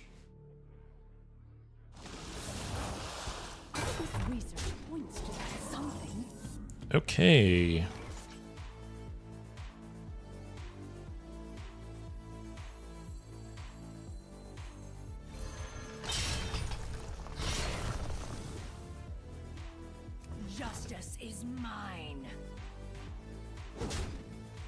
Alright, so next turn we'll test Glass if you were right with the and maybe I should have prepped this out. I think I'm fine. Is Hex a nature spell? I think it is, but it can only discover rogue spells when I play it. At least Sif builds it up the combo and she gets you by 9-10. Yeah, I don't know. I'm hit or miss on Sif as well. At least like Sif, there's more ways to disrupt it, I feel like, and it's very obvious that it's coming. Yeah, but that turn 10 OTK depends on Warrior getting Wind Fury in the weapon, which isn't guaranteed. True, but I've seen Warriors OTK without the Wind Fury weapon. Like, it's possible. More so in Wild, but even in Standard, I've seen it. Okay. All right, Glass, let's see. Thank you, my friend.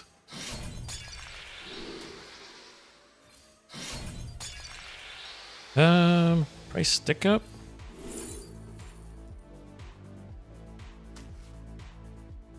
So if I prep that out, I'll have 4 mana. Does that matter? I don't think so.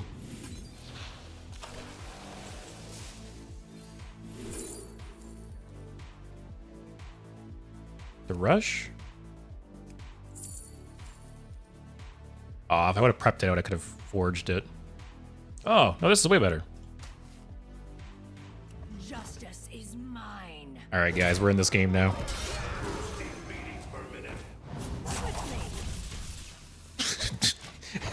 It's split it up perfectly.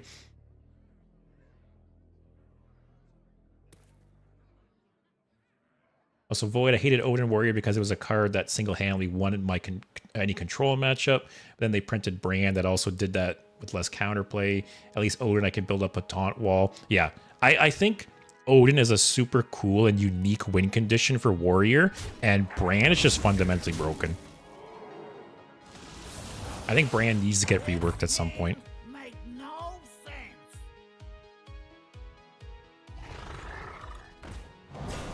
Ooh, Tess will replay that as well. That's 2 more deadly poisons? Okay. Okay. Oh, 2 of them too. So Tess will also restore a bunch of life when I play her too. Which it might not restore my life, but... I even need this one right now? Oh, what else am I going to do though, right? Justice is mine. Might as well. Yeah. Hey, we're in a good spot, guys. We got Zilliax on turn 9. Okay. I might Fan of Knives. Fan of Knives trade into Alakir. Oh, or that. Okay. Actually, do I prep that then Tess? Might as well, right? It's gonna heal it. It's gonna give me a deadly poison. It's gonna heal a bunch. What else did I do? Play a banker. Might as well. Maybe I'll get lucky and it'll heal my face.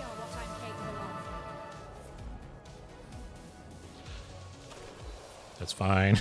Can one of them hit me?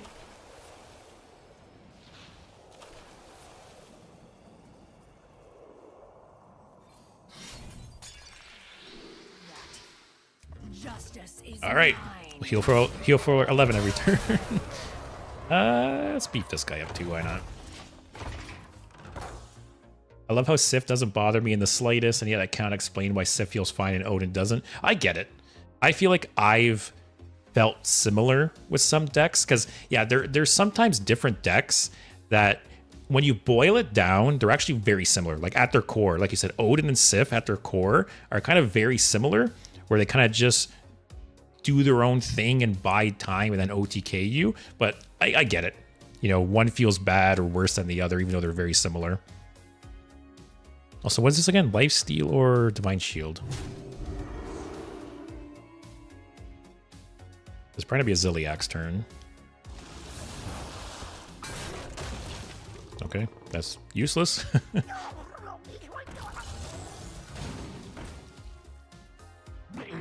Alright, this is a nice Ziliak's turn at least.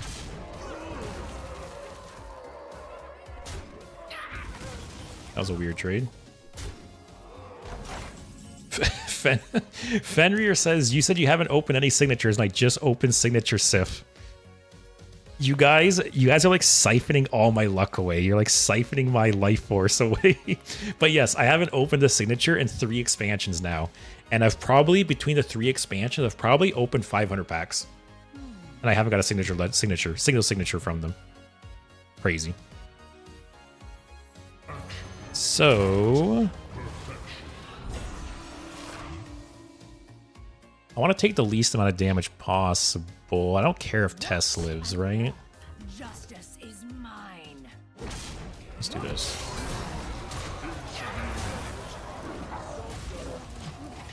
All right, this isn't Reno, right? If he played Reno here, actually, that'd be kind of rough.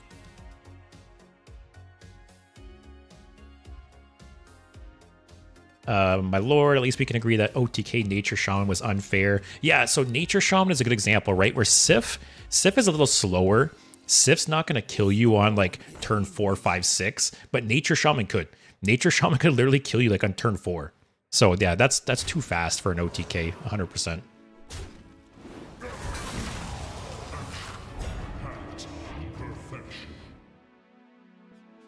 I wonder if this guy's running that spell that...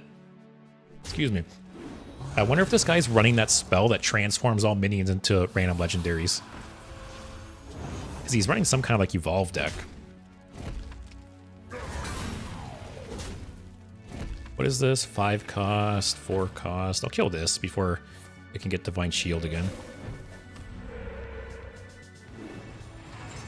I think I'm going to hold this Deadly Poison for Sonya if possible. Oh, that was a very nice top deck, actually. Okay. Sure. Holy shit. Oh, run the Legendary Excavate too. Man.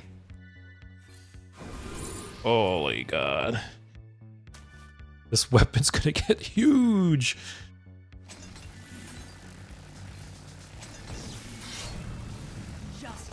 Oh, do I just go face, man? I literally kill him next turn. It gets to a point where the weapon gets so big, like I just go face, right? I'm just going face. Smork. I have to like get rid of my control mentality and just smork. Also Eric, because Odin can also just help you clear minions and stall until you have more combo piece or kill the enemy only multiple turns. Yeah, as much as I do and don't like it sometimes, I think Odin is like such a well-designed card. I think it's such a cool like win condition for Warrior. Very, very unique. Love it or hate it. No, taunts. The bane of my existence. I almost wonder if this is like a Reno deck. He's played some very random cards.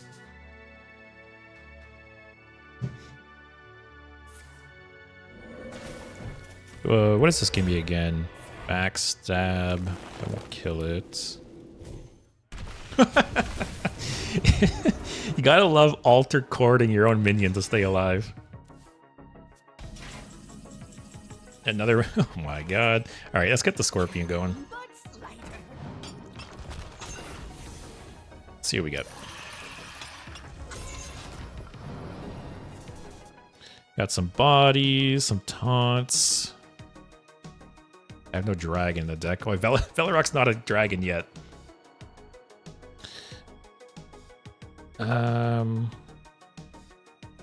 So if he didn't heal, I'd actually have lethal here. I could have bashed that and then backstabbed that.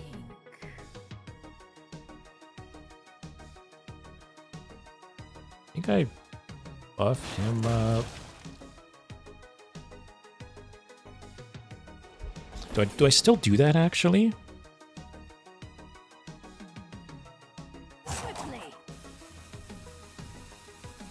I think I do. Smork, guys. Smork. That's the plan.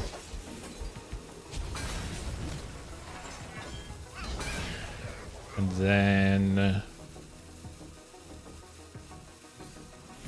gonna swing face.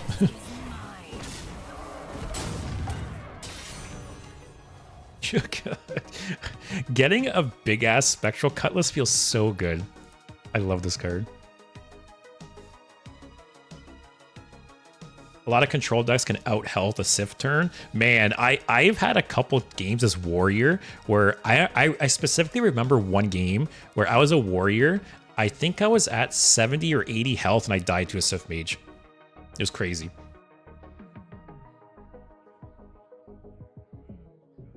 I think they played Sif and then like reverbed it twice or something. It's crazy how much potential damage Sif can pop out.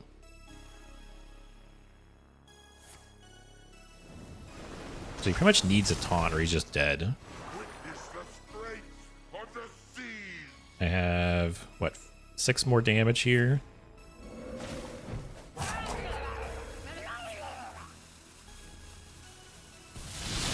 GG, boys.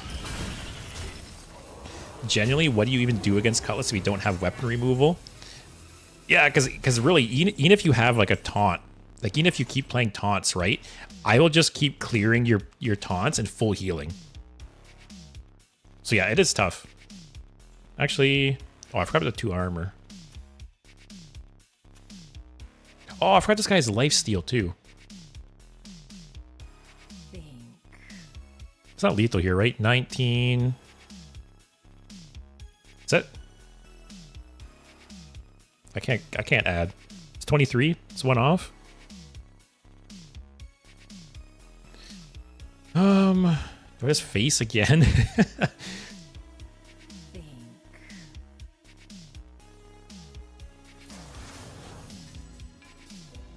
I don't think this game's gonna last 4 more turns.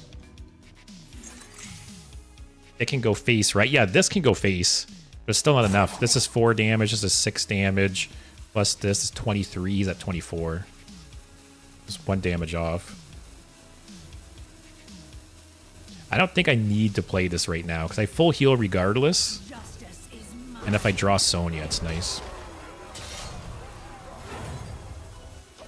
Yep. So what, he heals 7 here, 14. I still have lethal. He still needs to heal some other way. Or if he taunt totems. We'll have to see. But yeah, Steve, Cutlass is very good at like grinding people out. Like that's one reason I like it so much. Is if you get like a big Cutlass going, yeah, you just grind people out if they don't destroy it. And it gets to a point too where you can just ignore their minions and just start slamming face. Oh, it is Reno. Wow. Okay. So this can kill. Oh, is he gonna play the minion attack twice? Oh, actually, he can't. No, he's got a full board. So this can kill the frog, and then I go face. Unless he heals more.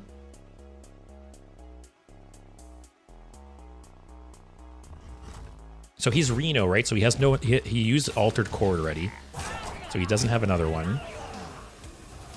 Is there any other way you could heal? Eric says rip. I think it is rip. Okay. All right, never mind. This guy's desperate. I feel like that was a weird order though. He should have Baking Soda Volcano, then attacked. Because then he would have had the taunt up, right? Okay, is this lethal now? It is, right? 19. 20. Yeah, it's lethal, right? Okay. Math's hard, guys. Yeah, he should have done the Baking Soda Volcano, then attacked. Then he would have had the 1/1 up still. I don't think it would have mattered. I think in the long run, we had that game regardless, but that was such a good showcase of Spectral Cutlass, though. I love it.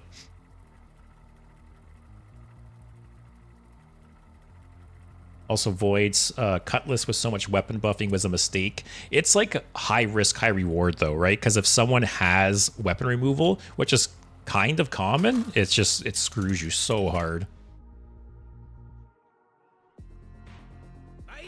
All right, Mage. Wow, we're playing against like a lot of different classes today. It's Probably Spell Mage? I don't know. Keep Velarok, toss everything else. Oh yeah, I just remembered something I wanted to talk to you guys about, actually. I saw this article recently talking about how, I think it was in the 80s or the 90s, that apparently A&W released a third-pound burger to compete with Burger King's quarter-pound burger. So I don't know if anyone's ever heard this before. And basically, it flopped because your average person didn't understand that a third was more than a quarter. Because they saw like 1/3 listed versus 1/4, and in their monkey brain, like 4 was bigger than 3. So 1/4 is bigger than 1/3. And apparently, they polled a bunch of people and asked them like why it didn't interest them or why they didn't want it. And yeah, apparently a huge percentage of people said because it was smaller than a quarter pounder. Thought that was really funny. It was in the 80s or the 90s. It was A&W's that tried it. So funny. Yeah, Axel, 4 is bigger than 3, right? It's simple math. Next turn, I'll probably Cutlass prep hip hop. Also, it's not Spell Mage. Also, by the way, World of Hearthcraft, cool name. I just kind of clued into that. Also, now you're hungry. You're welcome. But it's one of those stories that it's on one hand it's so ridiculous, but on the other hand, like, I believe it. Like, I've unfortunately known a lot of people who would feel the same way, right? Who if you gave them those two numbers or those two fractions, they would think the other one was bigger. Unfortunately. All right. The downside to this not being Spell Mage is they might have a Viper. We'll have to see.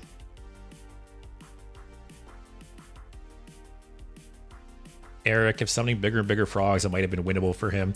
It's true. I don't know. It depends on my top decks. Also, freeze effects. Freeze effects are not our friend either. Void, I don't think decks that win or lose based on whether your opponent has teched against it is healthy design. That should exist in standard. I agree. Maybe I'm a hypocrite because I love this deck, but I agree with what you said 100%.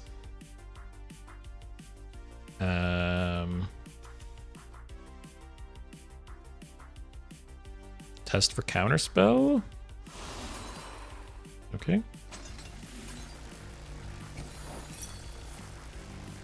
Okay. That's like a 3 damage spell for him, right? Let's chill. Franchini says, on the other hand, America. I didn't want to say it. I didn't want to say it. But yeah, I really wonder. So that happened with the third pound or quarter pounder thing. That happened in the 80s or the 90s. So do you think people now are smarter or dumber than they were in the 80s or 90s? Like, do you think if A&W tried coming out with a third pounder burger now, do you think the average person would still get that confused? What do you guys think? IQ dropped? I am inclined to agree. Also, what a low roll there for Firelands Portal.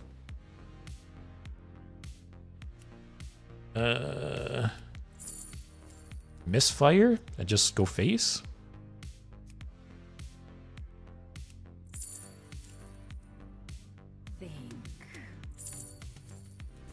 Sure.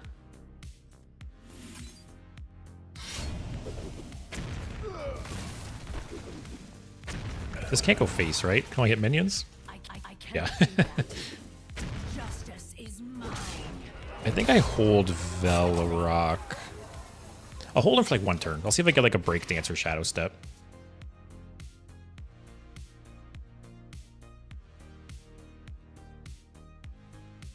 Franchini, after the double quarter instead of a half, you know the answer. That's true. I never thought about that. That they call it a double quarter pounder instead of a half pounder.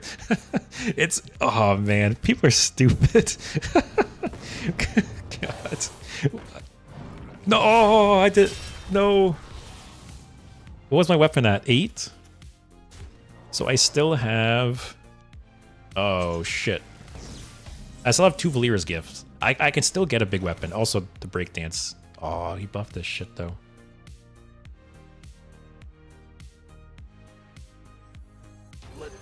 Alright, let's see. Alright, we're not out of this. We still have some weapon buffs.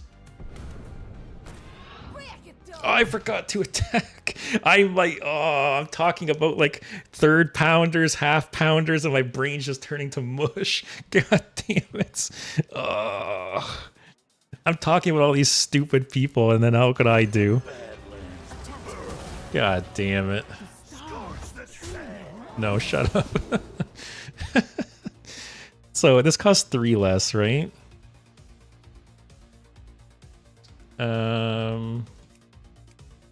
Damn, these are all kind of cool options.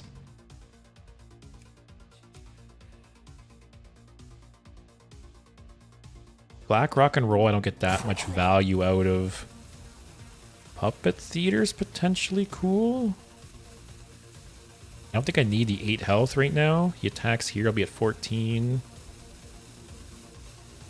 Also, Sonya will double it. I'll take that. God, I'm a dumbass. Also, Steve, I think it's kind of cool that you have the Dirty Rat Viper in your deck, considering they gave us ETC for free. Also, Glass, they should come out with a 1/10 pound burger and sell it for an expensive price. Oh, man. You're thinking. Yeah, your average American, right, would think that the 1/10 burger is gigantic.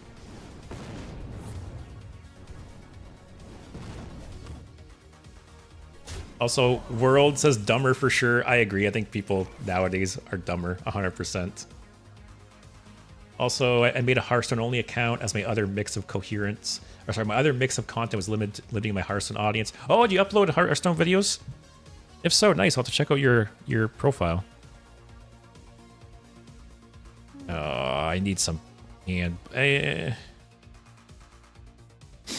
Oh.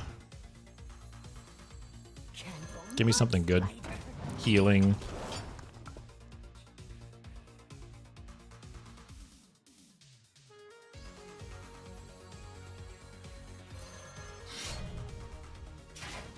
Maybe I should have Spectral Cutlass there.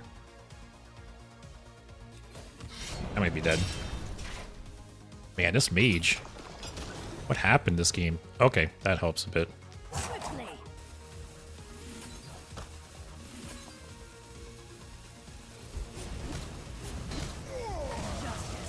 All right. Can I not be dead here, please? Also, yeah, World, I'll have to check out. Let me open your channel here. I'll check it out. Wait, he just could have killed me there, right? Ah, you bitch. He could have just shot me for 5 and 6-7, right? So I guess he had lethal anyways, but... Wow, that made shit on me. Yeah, like, I misplayed a little bit, but I don't think it made a difference. Yeah, it's such, like, a strong start. Destroying my weapon obviously helped, too.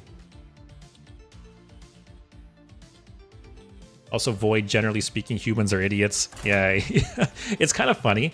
I remember, I'll never forget how I told my girlfriend once that, like, I said, you're smarter than the average person. She's like, oh, thank you. And I was like, no, like, the average person's stupid. Like, saying you're smarter than average, like, not to say you're not smart, but it's not exactly a huge compliment, right? Because the average person, as Void said, not very smart. I'll keep the Thistle Tea. Also, Zek, I've sworn off fast food. But man, do I miss a double quarter pounder with cheese.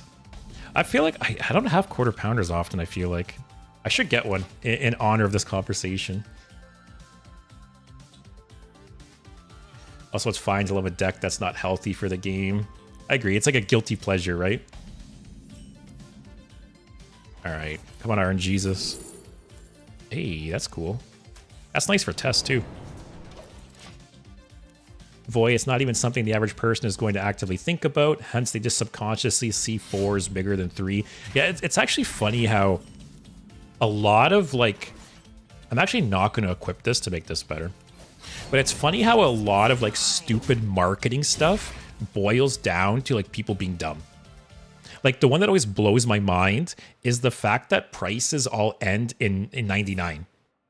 Because in like human subconscious monkey brain, $14.99 looks cheaper than $15. And it's just crazy to me like that's a thing. But that's where we live in. Yes, 4 mana 7/7, Axel. Sure. Probably equip the Cutlass next turn.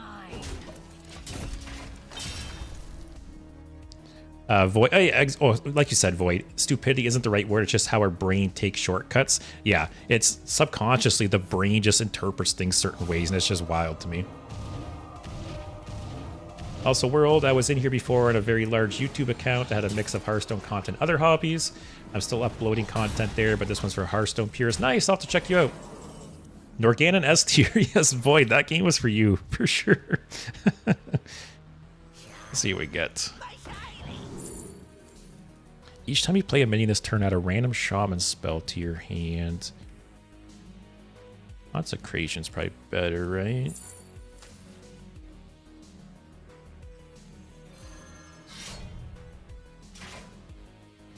Am I really going to breakdance this guy?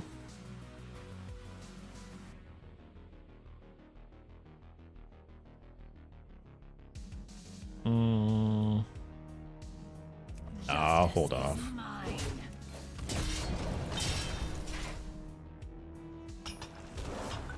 Also, World, your Memorial Day stream brought me in. Nice. What day is Memorial Day again? I'm Canadian, so let me look up. What was that again? May 26th. Okay. What was my stream that day? Let's look.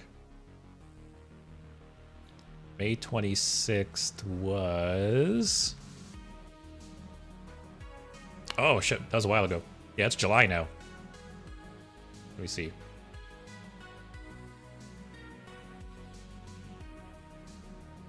Also, Void expects a written apology for Norganon. Yeah, it's funny how you've hyped up Norganon, and I've been shit on by Norganon a couple times recently. Yeah, May 26th.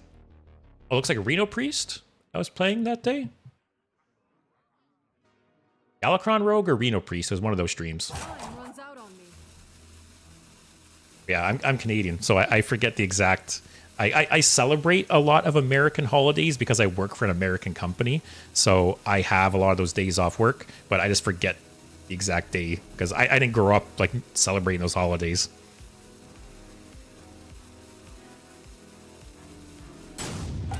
Also, Void, I'm genuinely happy I managed to Norganon lethally use, so I'm legally allowed to continue to bring it up that Norganon is in fact good. Yeah, I think that was satisfying that you got to pull that off for sure. Also, did I scare away this mage or what? Wrong one.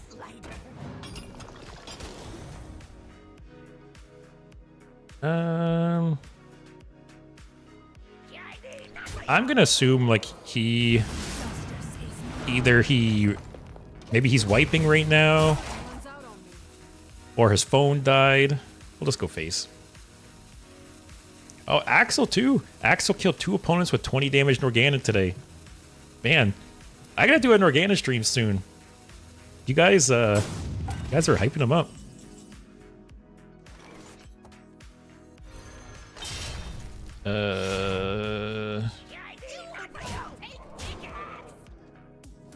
Sure. I'm assuming I win. I'm assuming he like I said, his phone died. He's wiping something. Hey, that's a cool interaction there. Justice is mine. Oh, Axel did it with even mage. That's cool. You know what's really funny? Gen and Baku came back, and Gen and Baku were such a terror on ladder previously that they were removed early. And when Gen and Baku were coming back, I was really curious. I was really curious if they were going to be as strong as before or what was going to happen.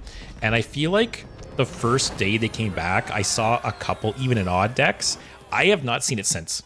I can't remember the last time I saw a Genner Baku deck on ladder. Which is, it's so funny. It shows you like the power creep of the game, right? That they were so strong just a few years ago that they had to be removed from standard early. And now they get added back and no one bats an eye. Like they haven't played. So funny.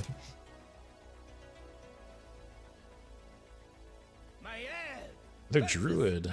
Actually, no, this is their first Druid, right? I must protect the wild. Oh, is Druid still the boogeyman? How did Splish Splash, well, how did the ban affect it? Also, I just noticed the anomalies are done. That's too bad. They were fun. I'm going to keep this, actually, to buff up to Cutlass if needed.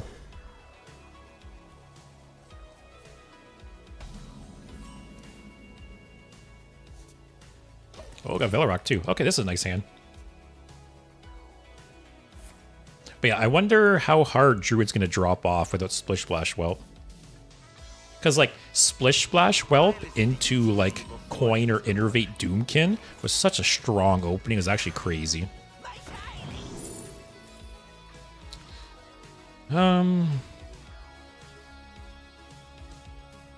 This is useless.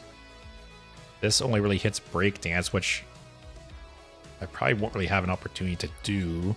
Let's do this as a 1 mana card from other class. Odd Odin Warrior feels like something you should see more of. Yeah, I think I played Odd Odin Warrior the day Genenbaku came back, and it was good. I liked it. Wish they'd stay for the rest of the rotation. It'd be cool to have them around. I agree. Now that I've actually seen Genenbaku like in standard again, I feel like they could stay and it'd be totally fine. I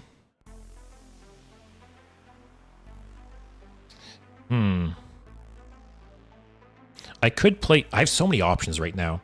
I could play this right now, and then next turn Velorock Breakdance. I could just wait and Spectral Cutlass next turn and hold that to buff it. I think I like the Velorock play. Then it also lets me do this. It's just a Wild Growth. Why ban? Yeah, but Wild Growth was also nerfed to 3 mana. And it's also Wild Growth on a body, which, granted, it's only a 1/1 body, but it still makes a difference. But yeah, Wild Growth was nerfed to 3 mana, right? But I agree, Void. But Genenbaku would be cool to stay in standard. Isn't it 2 now? Was it reverted? I know that the Wild Growth from, what's it called? Malfurion's Gift, that's 2 mana. But is the standard Wild Growth 2 mana? Oh yeah, it is. It's not in standard right now, right? Is it only from Malfurion's Gift? Oh yeah, it's only from Malfurion's Gift.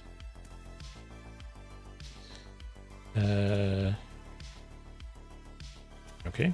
Okay. Is this Reno Druid?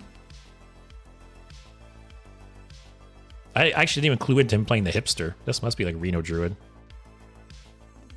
All right, guys, I'm going to do it right this time. Look at, I attack, then breakdance. I'm smart. Oh, we're Tendril Rogue now.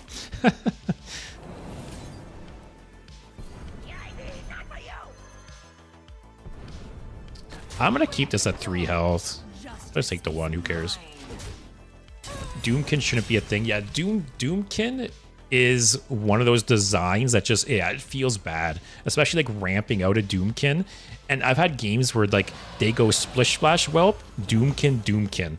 And like they're at like 7 or 8 mana and you're at like 2 or 3. And it just feels like a waste of a game. So yeah, it is kind of not great design for sure. Also, oh my god, I'm an hour into this stream. Actually, more than an hour. I'm 2 hours into the stream, and I just realized I forgot to switch cameras. Wow, this is the... I forgot to switch cameras before. This is the longest I've ever noticed it, man.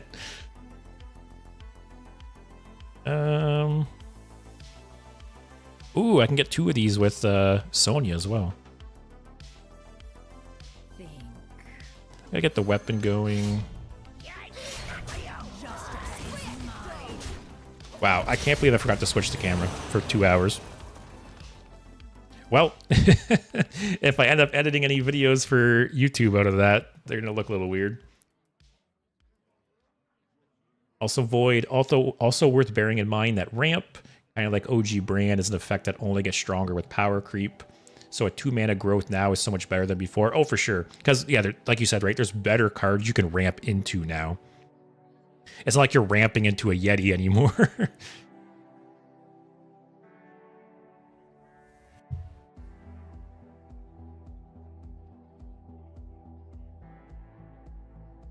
All right, we're in a pretty good spot.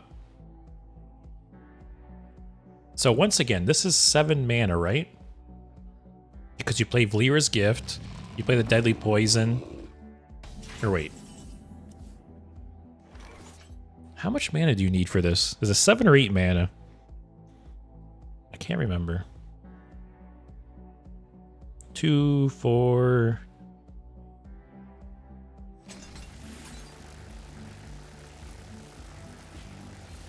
Oh, I need to play something with another class.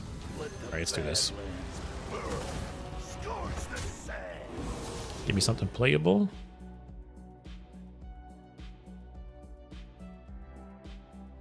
This is okay.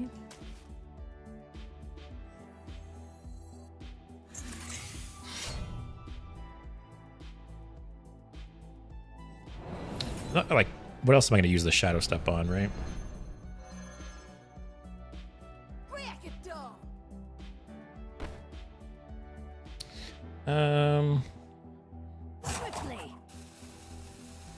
Actually, this doesn't matter. I'm double trading anyways.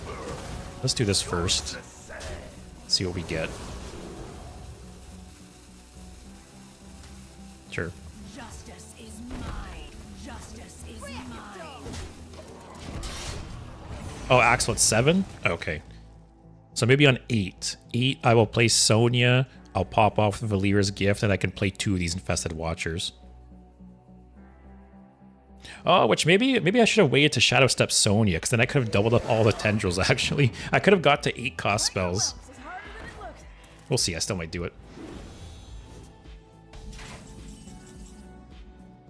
Wow, he's still alive. Okay.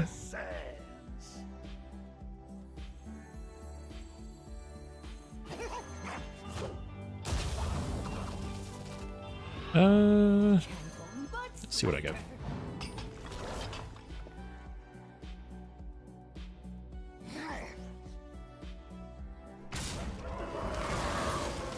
Might just trade in this. Let's see what I get.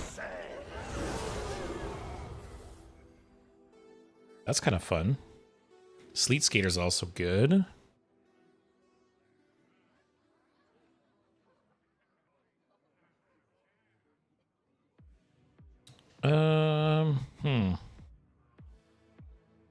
Miss 3 health. I wonder. What did I mess up? I think the Sleet Skater's probably better, right? Justice is mine. Also, I'm gonna hit this because I'm gonna gain a shit ton of attack next turn. Oh, so sad. Like, I have a good amount of damage on board. I'm gonna be able. That's fine. I think I could just kill him. No, the 1 mana taunt. Is it appalling to anyone else how cool and epic Senor Apollo is? Am I Senor now? Actually, no, I don't think there's a way I can... No. How long can you hold you?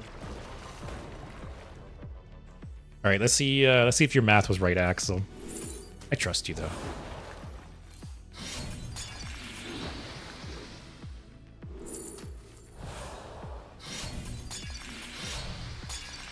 All right, you did not steer me wrong. Yeah, let's do this. Hit all the tendrils. It feels so bad. 13 attack whip weapon hitting into a 1/2 taunt. Oh well. So this is gonna be like that shaman game now, where the weapon is so big we just start hitting face, and they just have to basically play taunts to stay alive.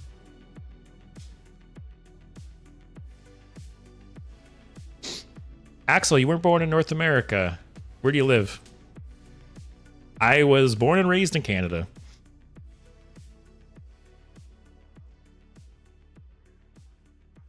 You didn't use the lifesteal from the aura very efficiently. No, I know I didn't.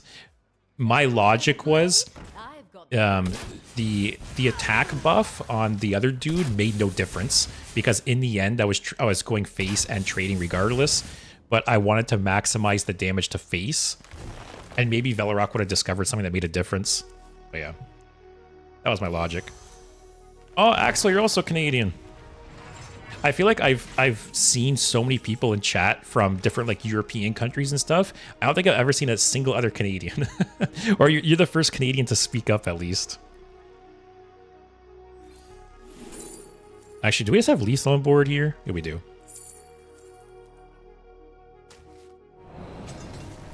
Oh, I was really hoping to pop off with the tendrils.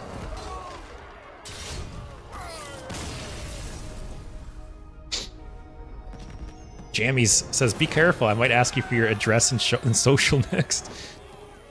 Maybe even some funny numbers on your card. Yeah, so for anyone who was here for my Monday stream, I opened a bunch of World of Warcraft trading cards. Like I can actually show you guys. It was really fun. It's something I'd like to do again. It was just a little expensive because they don't make the cards anymore, so they're a little pricey to order. But basically, for anyone unfamiliar, the World of Warcraft trading card game existed prior to Hearthstone, and the first few years of Hearthstone were heavily influenced by the game. For example, for the first, I believe, 2 years of Hearthstone, all of the art came from the World of Warcraft trading card game. So, for example, here, let me make my camera a little bigger.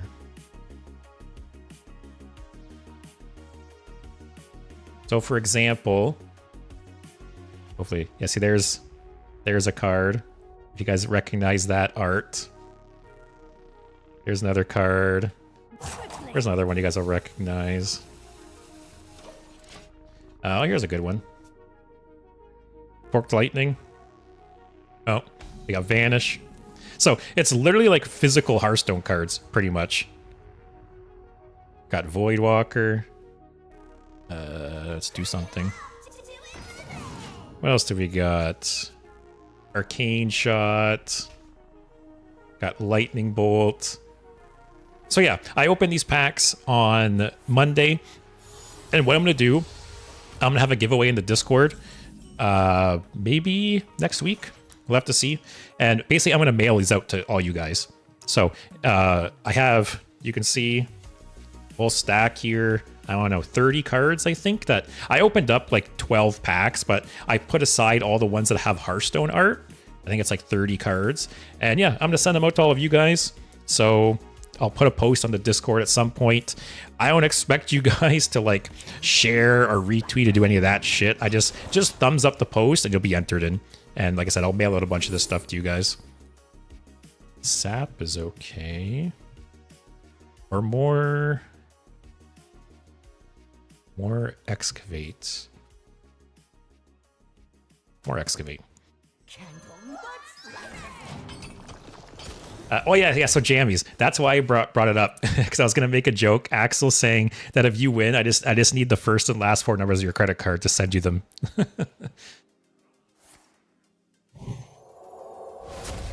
I need your address, I need your date of birth, and I need the first and last 4 numbers of your credit card. And then I'll send you the cards.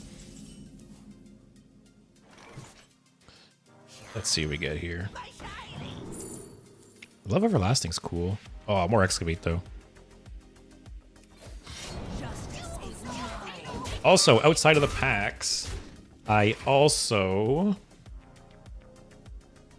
once again, blow up the camera a bit. I bought this bundle that included some stuff. And one of the things it came with was a like playmat. So you could use this for like a card game, or you could use it as a mouse pad if you want. I'm going to send this out as well. What else was there? There was also a code here for a mount in World of Warcraft.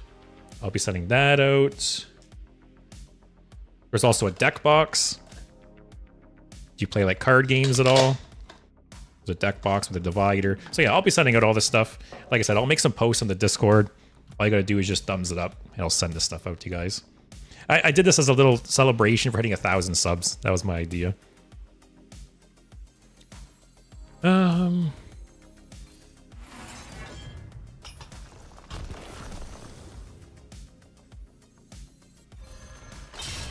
Justice is mine.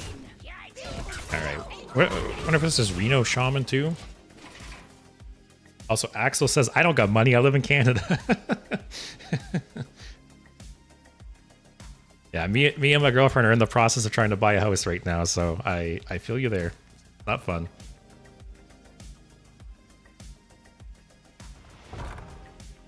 Also, World says, Hockey Bros Unite. Are you also Canadian? Or you just like hockey? I love those WoW cards. I also just opened some Blizzard Legacy Collection cards on my other channel. Got some cool Hearthstone cards. Yeah, I've seen those packs before. I wonder how expensive they are. Because that'd be cool to open up. Let's just get the Legendary going. Oh, he's going to be able to copy it. Maybe I don't trigger it yet. 0 mana Leroy? Sure.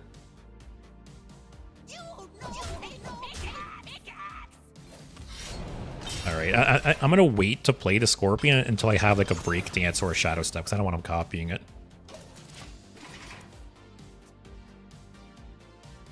But yeah, I opened up 12 packs of the WoW TCG, I believe.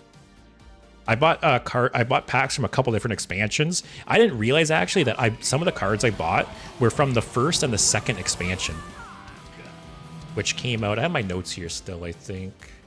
Yeah, so the first expansion came out in October 2006. So they're 18 years old.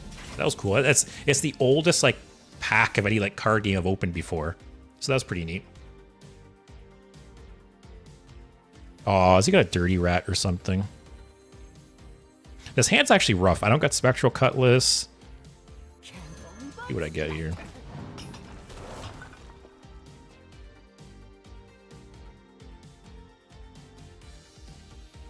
I feel like he must have grabbed Dirty Rat, right? Hitting Zilliax is not the worst. Hitting Yogg's not the worst. Flint's not the worst. These are the two I don't want him to hit. I don't want him to hit Scorpion or Leroy.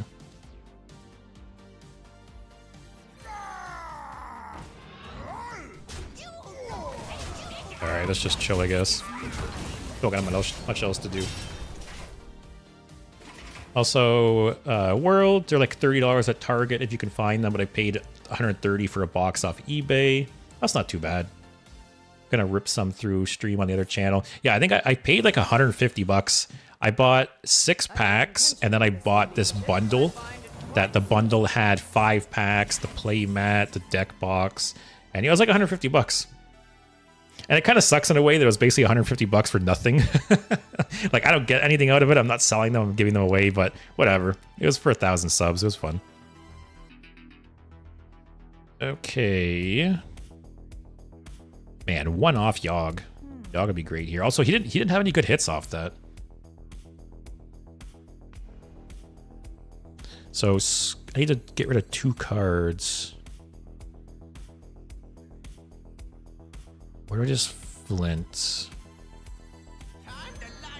Let's see. That's an okay hit. That's actually, this might encourage him to trade that as well.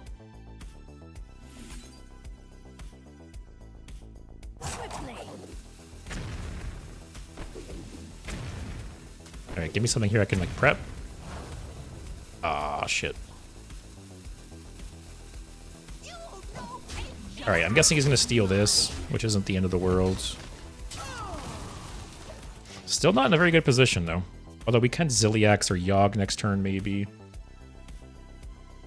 Void, the destroy a location card from Nathria is in core, right? Wonder if you'll see that played more next expansion. Is it still? It's kind of funny how sometimes they introduce cards that are like useless, and then an expansion or two later they actually see play. No, I don't see it. Oh yeah, because Nathria, well, Nathria rotated, but it doesn't look like it's in core. Which maybe they purposely rotated it, right? Because they didn't want people to have their locations destroyed when it's like a core part of a new set, which I understand, I guess. Okay, so he can't steal Ziliax this turn. Also, I'm at 13 life, actually. If he yogs this, I'm just dead.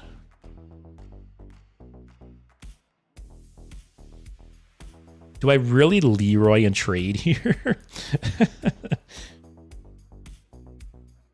Or I could prep breakdance.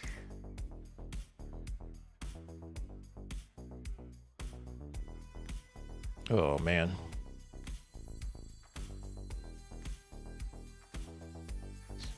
Could steal a copy next turn. Quickly. Justice is mine. So the question here, do I Leroy and trade?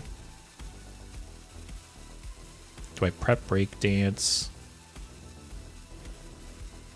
Ah, I'll be greedy. I'll do none of them.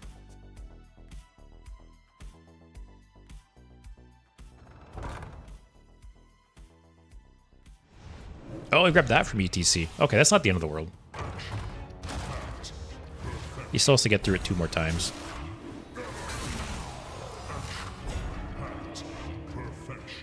I hope. Okay, 1 more time.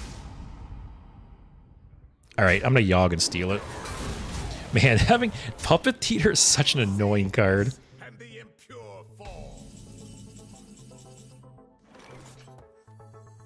Okay, don't screw me with the random spells, please.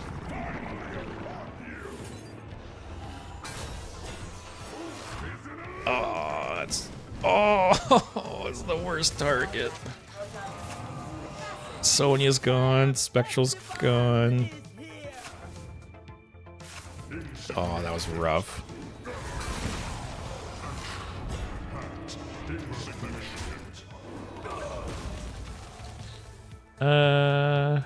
Oh wait, I can't break dance. This has elusive. What was I even talking about? Too bad you can't canary your own minions, eh? Oh, but I could break dance Yogg. Maybe that's better. Yeah, I'll do that.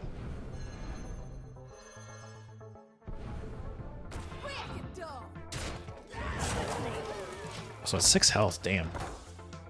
Also, yeah, Void, it should be a core card. I agree. I think, like, just a general tech card like that should just be core. Oh, boy. Alright, at least whenever he plays the Ziliax, I can just steal it. Alright, let's get some healing up in here. Also, empty your hand a bit so we can Scorpion. He has 1 more charge on the Puppeteer, and then those are done. Also, I have no Sonya now, so I might as well just play this. Get to 10. Oh, if he has a Viper, though, I burned my other Cutlass. Guess we'll see. Rip. How many other... Oh, and he gets to copy anyways. How many more Excavates do I have? I got Drilly.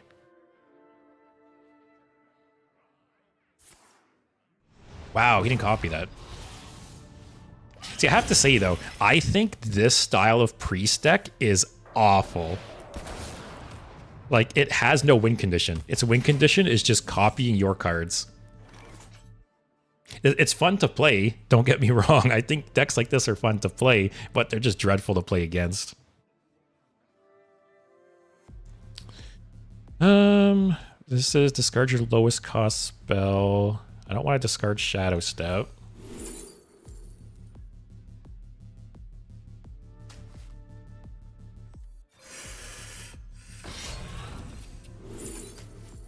I feel like he has a Viper. Justice is mine. Okay.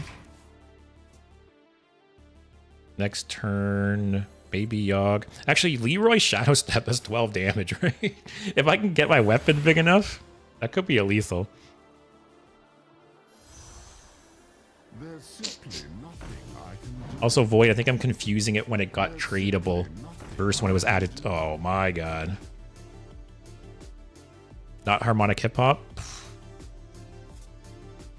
Don't keep your thoughts to yourself. This priest, man. This.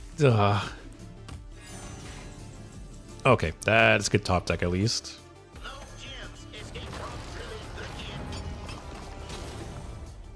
Like, this priest deck is everything wrong with priest. Let's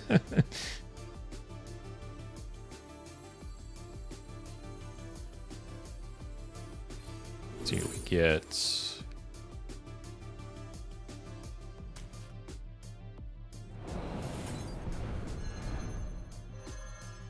So this will discard prep. Actually, I could prep it out and discards nothing, right? Cool.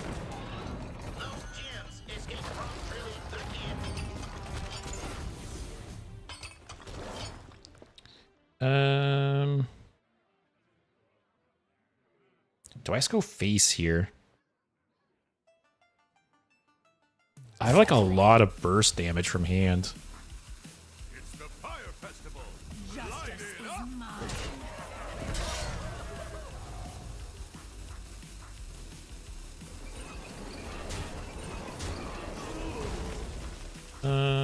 Sure.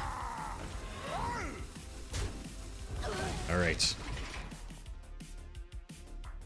Void, I don't get why Hearthstone is allergic to giving Control Priest win conditions other than outvaluing you. I agree. Control Priest needs... God. Control Priest needs some kind of win condition like Sif, right? Something that they like work towards instead of just grinding you out like in dreadful games like this. Other control classes are allowed win conditions. Why not Priest? Also, can this guy stop stealing my cards, man?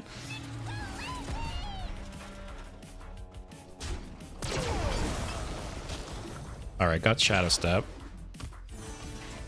Holy shit, how much damage do... Wait. Why did Flash Shadow Step? Oh, because he stole it. How much damage do I have here? 12... 16... 19, 23. Think. Zigzag lethal? 6, 12, 16, 17, 18, 19, 23. Oh man, if this is lethal, screw you, Priest.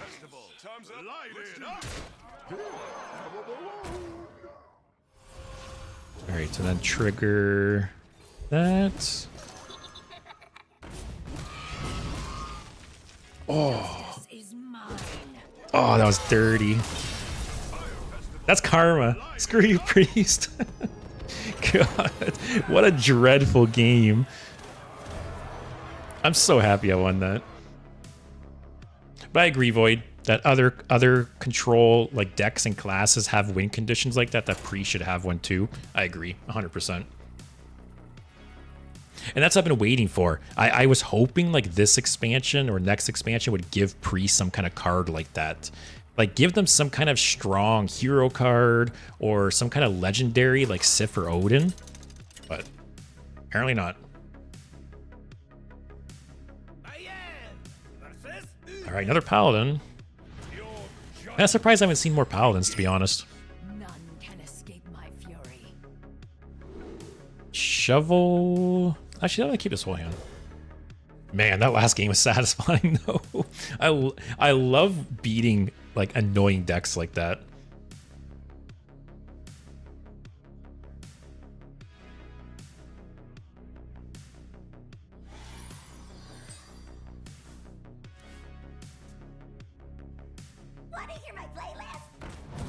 Okay, is this Flood Paladin?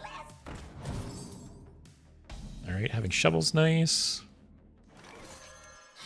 Justice is mine. I didn't know Flood Paladin was like still a thing. Having the Shovel turn 1 very, very nice here though. That's less nice. Wow. Okay.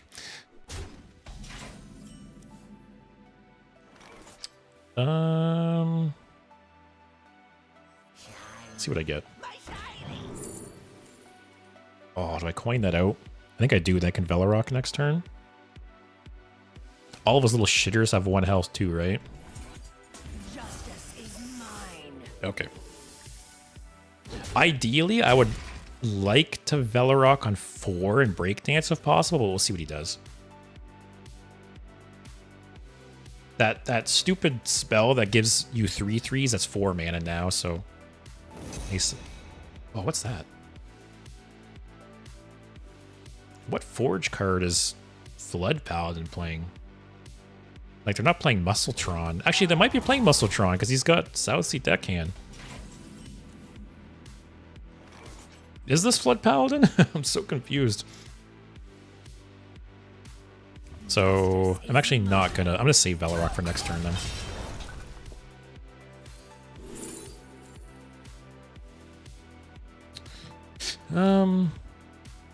Ooh, this buffs both of them, which isn't bad. Oh, that's dirty.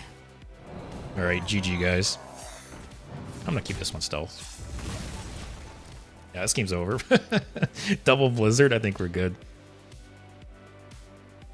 Also, Void, to be frank, I feel like I'm going to try and build Control Priest to just play as many copies of Insidious as humanly possible as a win con. Yeah, I think Insidious is going to be the first deck I play on day 1.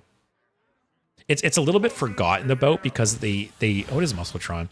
It's a little bit forgotten about because they revealed Insidious pretty early on in like the reveal season. But I think Insidious is like the single card I'm most excited about. Wow, this being 4/4 is really, really nice here. Oh no, I can't Breakdance him. Oh shit. Oh, whatever, go here. Give me something I can play.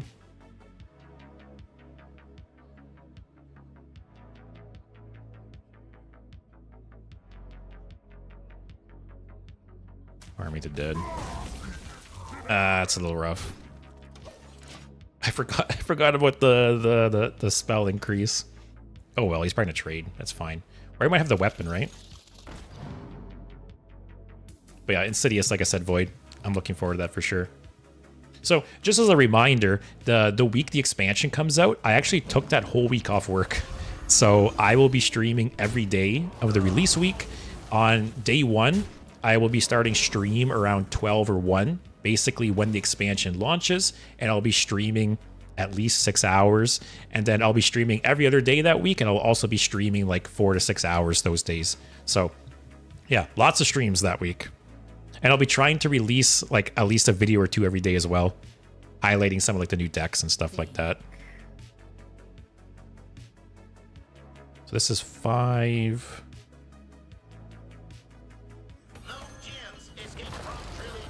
Just Breakdance it. Sure. So is this some kind of like hybrid paladin, or is this... No, it's not Reno. We played 2 frequency oscillators. I don't know what this guy's playing. Taking the week off to play Hearthstone, that's the way to live, man. Yeah. I did the same thing for Whizbang's Workshop, and it was a lot of fun. I basically, like I said, I streamed 4 to 6 hours every day. Either before or after streaming, I would edit some clips for YouTube, and it was fun. I kept trying different decks and experimenting. It was a lot of fun. Sadly, I don't think it'll be amazing, but I think it'll be fun. So one cool thing about Insidious is I feel like so many different classes can build decks with him. I can see Shaman playing Insidious. I can see Rogue playing Insidious. Priest, as you mentioned. So there's a lot of potential there. Get rid of that stupid poisonous guy. And we're actually down to 11 health. I need to be careful because he could burst me with like a Leroy or Southsea. At least nothing's buffed in his hand though. But I would really like... Also, I keep forgetting, I'm literally like almost done the stream. Game 1, I mentioned how I wanted to drop the shovel for instrument tech, and I totally forgot to do it. I just realized. I feel like this deck would be so much better with that change too. Although we're doing okay. We've won 4 games out of 6. But yeah, I feel like the deck would be so much more consistent with that.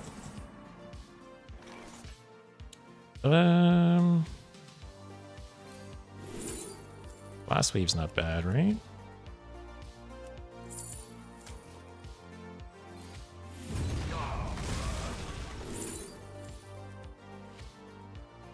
That's okay.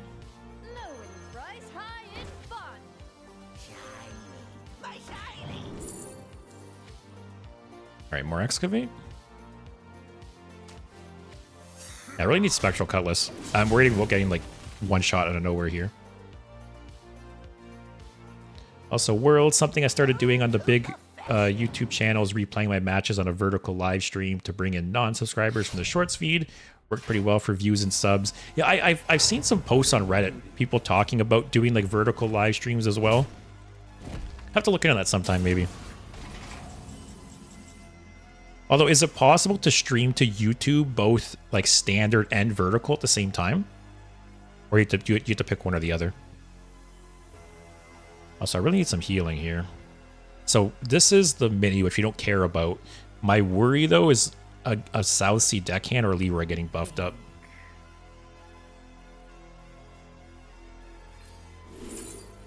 Never mind, guys. Just be better. Just be better at the game.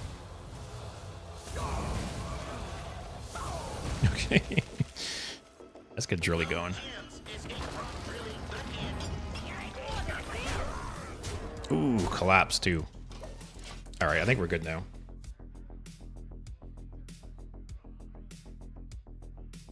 But yeah, I think the Monday before the expansion launch, that is when I'm going to rate all the cards.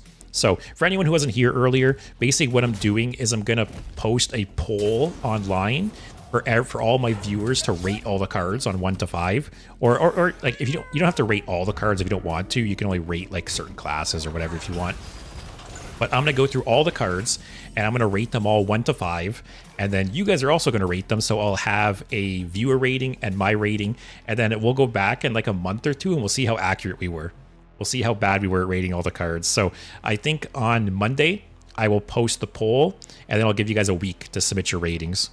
Because by Monday, all the cards will be revealed. So I'll be posting on the Discord. I'll mention it during some future streams. But yeah, if you want, go through the poll I post, rate all the cards how you think. You can only do the neutrals if you want. You can only do some classes if you want. It's up to you. Can I get some healing, please? What a deal!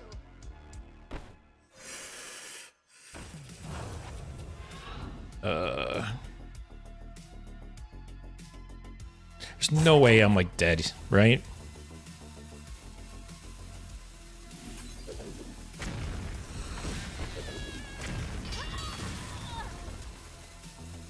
Oh, I have to hit something else? Oh, it's just 1, right?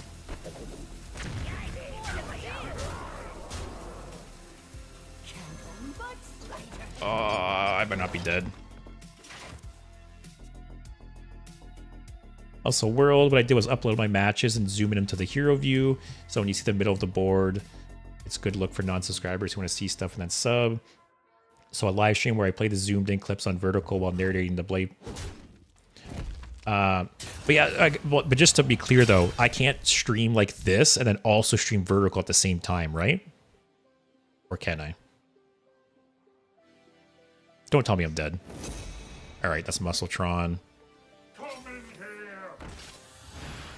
Even if it's like a Leroy? Okay. Okay. I have 16 damage. By YOLO Scorpion.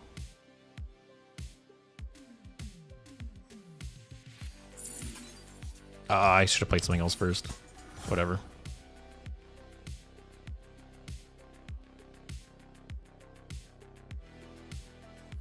I should have played this first. What a deal!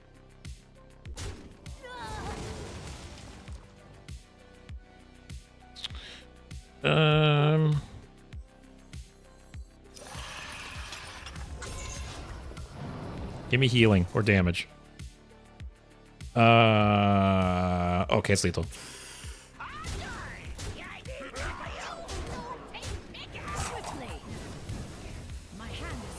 Oh, good. I was worried I was going to lose that game. Because whatever was in his hand there, if that was a Leroy or the Outfit Tailor or whatever. Got Diamond 5 now.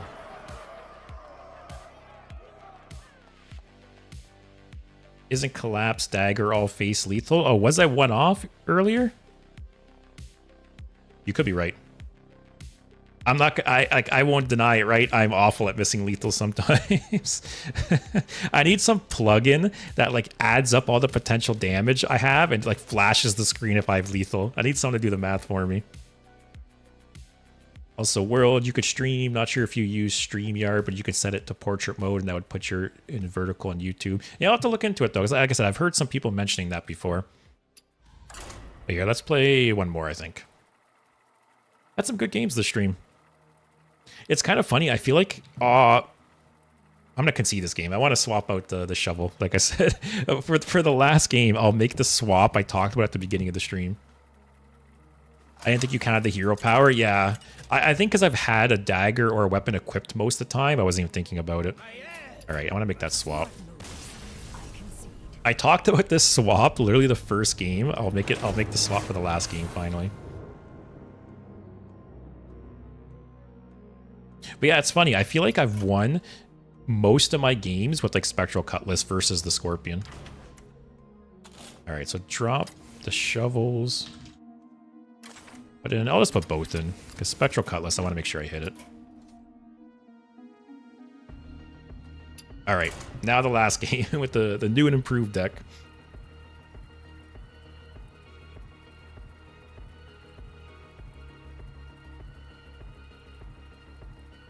But yeah, I don't know. I thought I'd be playing Scorpion more. But maybe I shifted so much of the focus to the weapon. Another Paladin, okay. Like I said, I thought I'd see more Paladins. But we've only played against one and I beat them.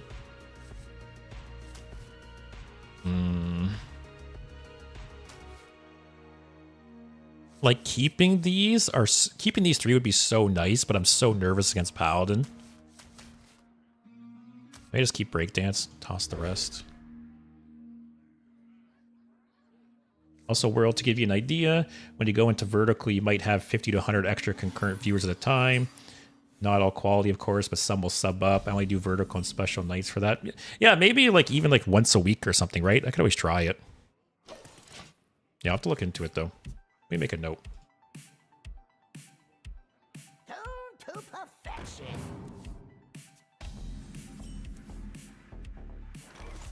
Yeah, I was looking. Okay, so we got another hand buff.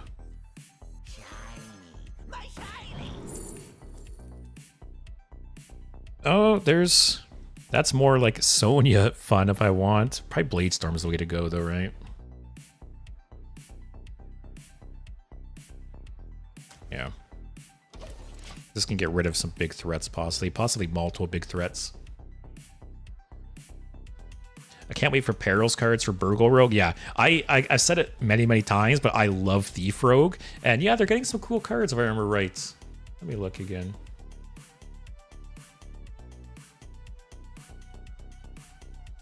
Rogue. You're gonna love the way you look. Oh yeah. They're getting multiple cards. Oh, like Maestra. I will probably play a Thief Rogue with Maestra day one as well. I'm really looking forward to that. Also, wow, just ripping Outfit Tailor on 3 without any buffs. Interesting.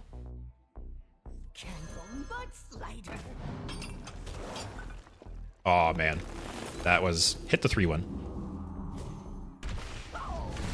Easy peasy. Yeah, Maestra looks really cool. Even Treasure Hunter Eudora with like the side quest and the duels treasures. What else do we got?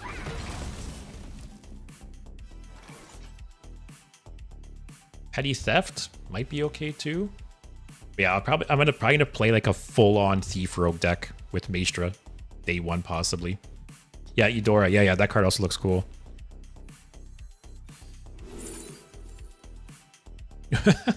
Imagine I had that 0-cost Leroy still. Oh, this isn't really good, right? I have so many ways. Oh, that's potentially good though. Hit like his rush guys, or like the Divine Shield guys. I'm gonna do that.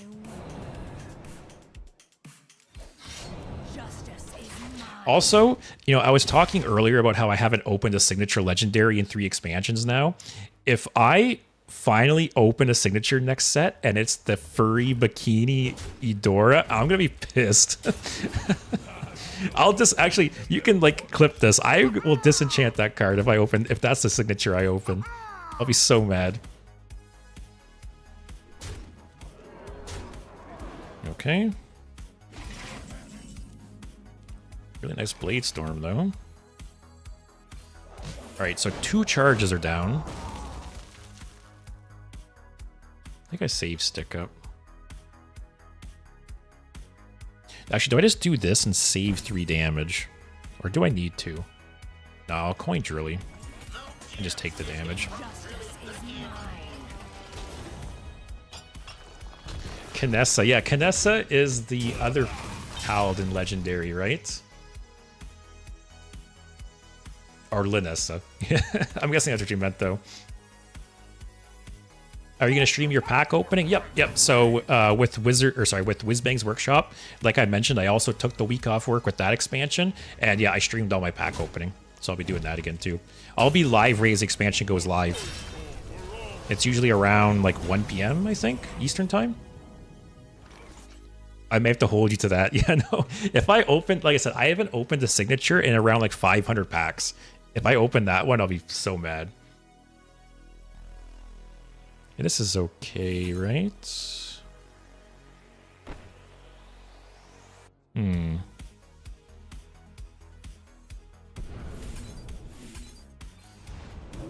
do this. Actually, do I breakdance this? I think I do. Then double trade. Yeah, that's a nice turn. Hit the healing back. I'm gonna have the legendary treasure already, so I don't need to breakdance Drilly. That was a nice turn. Clear his board, get a 4/4 taunt. But yeah, Void. If I open that signature, you can paste a clip of the stream. I'll disenchant it for you. Feel that healing beam. Okay.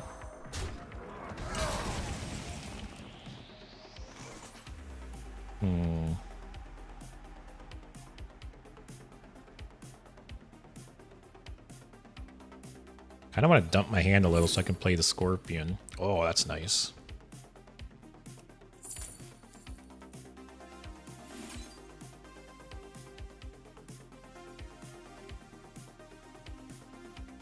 Man, if only it was reverse order. If it was reverse order, I can kill this.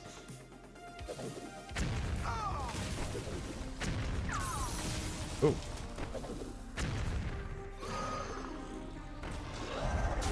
Alright, we're still in a good spot. One more turn, I can get Yogg, which helps a lot. Actually, once I get Ziliax down, like... Oh, that with Funhouse Mirror's nice.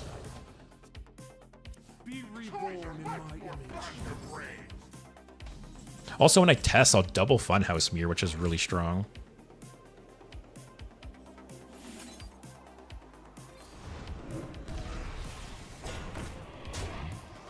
So then do this.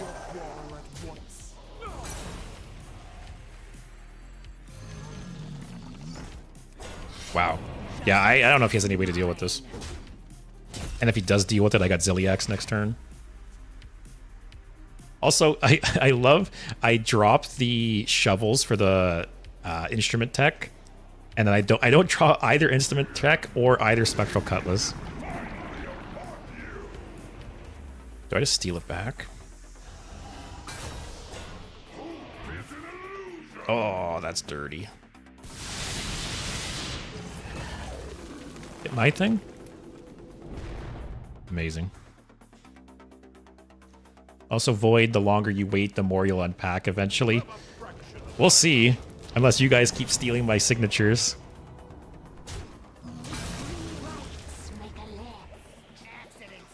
But yeah, I'm gonna pre-order the expansion, and then I have 4,000 gold. So I think I'll have somewhere around 100 packs to open on release day. So, like I said, we'll see if I open one or not. Do I just Yogg and make everything attack? Probably mostly clears, right?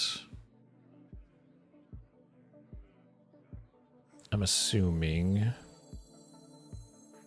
Or wait, I can Yogg, steal his Yogg, then make everything else attack. Assuming the random Yogg spell doesn't screw me. Knock on wood, guys. Okay, that's fine. That's fine. I saw that I couldn't use the Yogg, and I was so pissed, but that's fine. That outcome's okay. It all worked out in the end. So he's got a buffed up tiger. Okay, we're fine. I go Ziliax here. Still no weapon. He's played his Yogg already, so.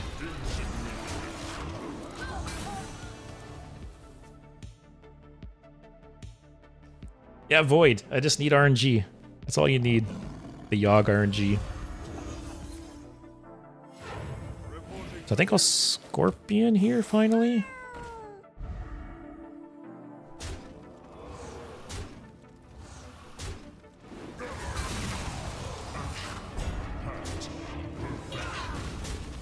That's fine. Oh, cool. Got. That was a good top deck. Okay, okay. Very random, but I'm at 30 life. I think I'm fine.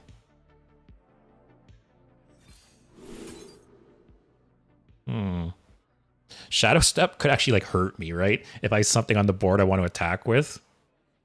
Let's probably go with Thistle Tea. Black Rock. Probably won't go to 4 turns. Let's do 2.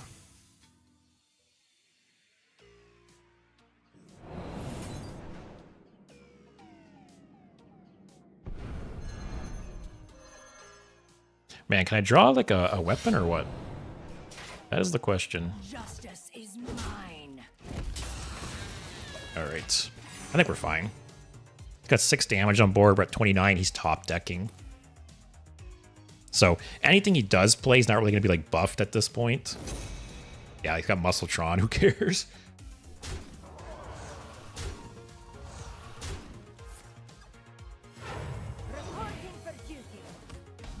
Can I get Spectral Cutlass or Instrument Tech, please? Oh, cool. Yeah, this game's over. Just get a big Spectral Cutlass now. How long can you hold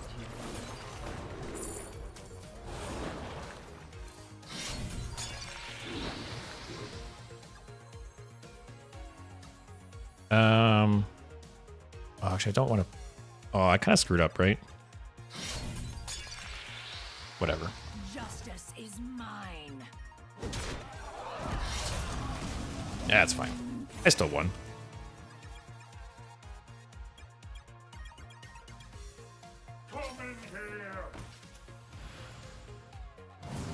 What, outfit tailor? Whatever it's called?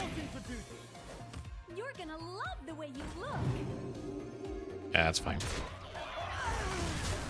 So sad having to trade.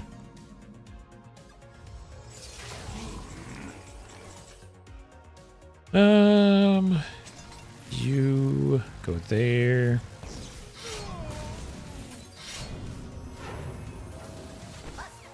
Oh, what is this? Okay.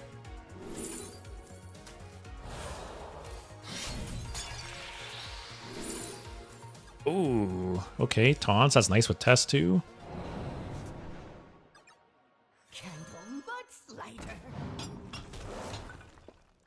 Okay, I think I would just concede if I was him. I don't know why he's still in this game. Those stubborn Paladin players, man, they don't know when to throw in the towel. I feel like it's always Paladin players. There's so many times I stomp on Paladins and they just don't concede. Okay, you must have heard me. Oh yeah, we had some good games. I've played... What? Let me see. Let me refresh. I played 8 games. I won 6. 75% win rate. Excavate Cutlass Rogue, guys. That's the way to go. But that will be it for me today. Hope you guys enjoyed the stream. Like I said, I have a few things coming. You know, I will be rating all the cards soon once they're all revealed. I'll be posting a poll for all of you guys to rate the cards, so hopefully you participate. What else I got coming out soon? Well, I'll have the giveaway posted soon to give away all the World of Warcraft card stuff I opened. So, yeah, a lot of fun stuff going on soon. The expansion's only, what, a week and a half away at this point? Something like that. But, yeah, hope you guys enjoyed the stream. Hope you guys have a good night. And, yeah, I'll see you next time. Take care, everyone.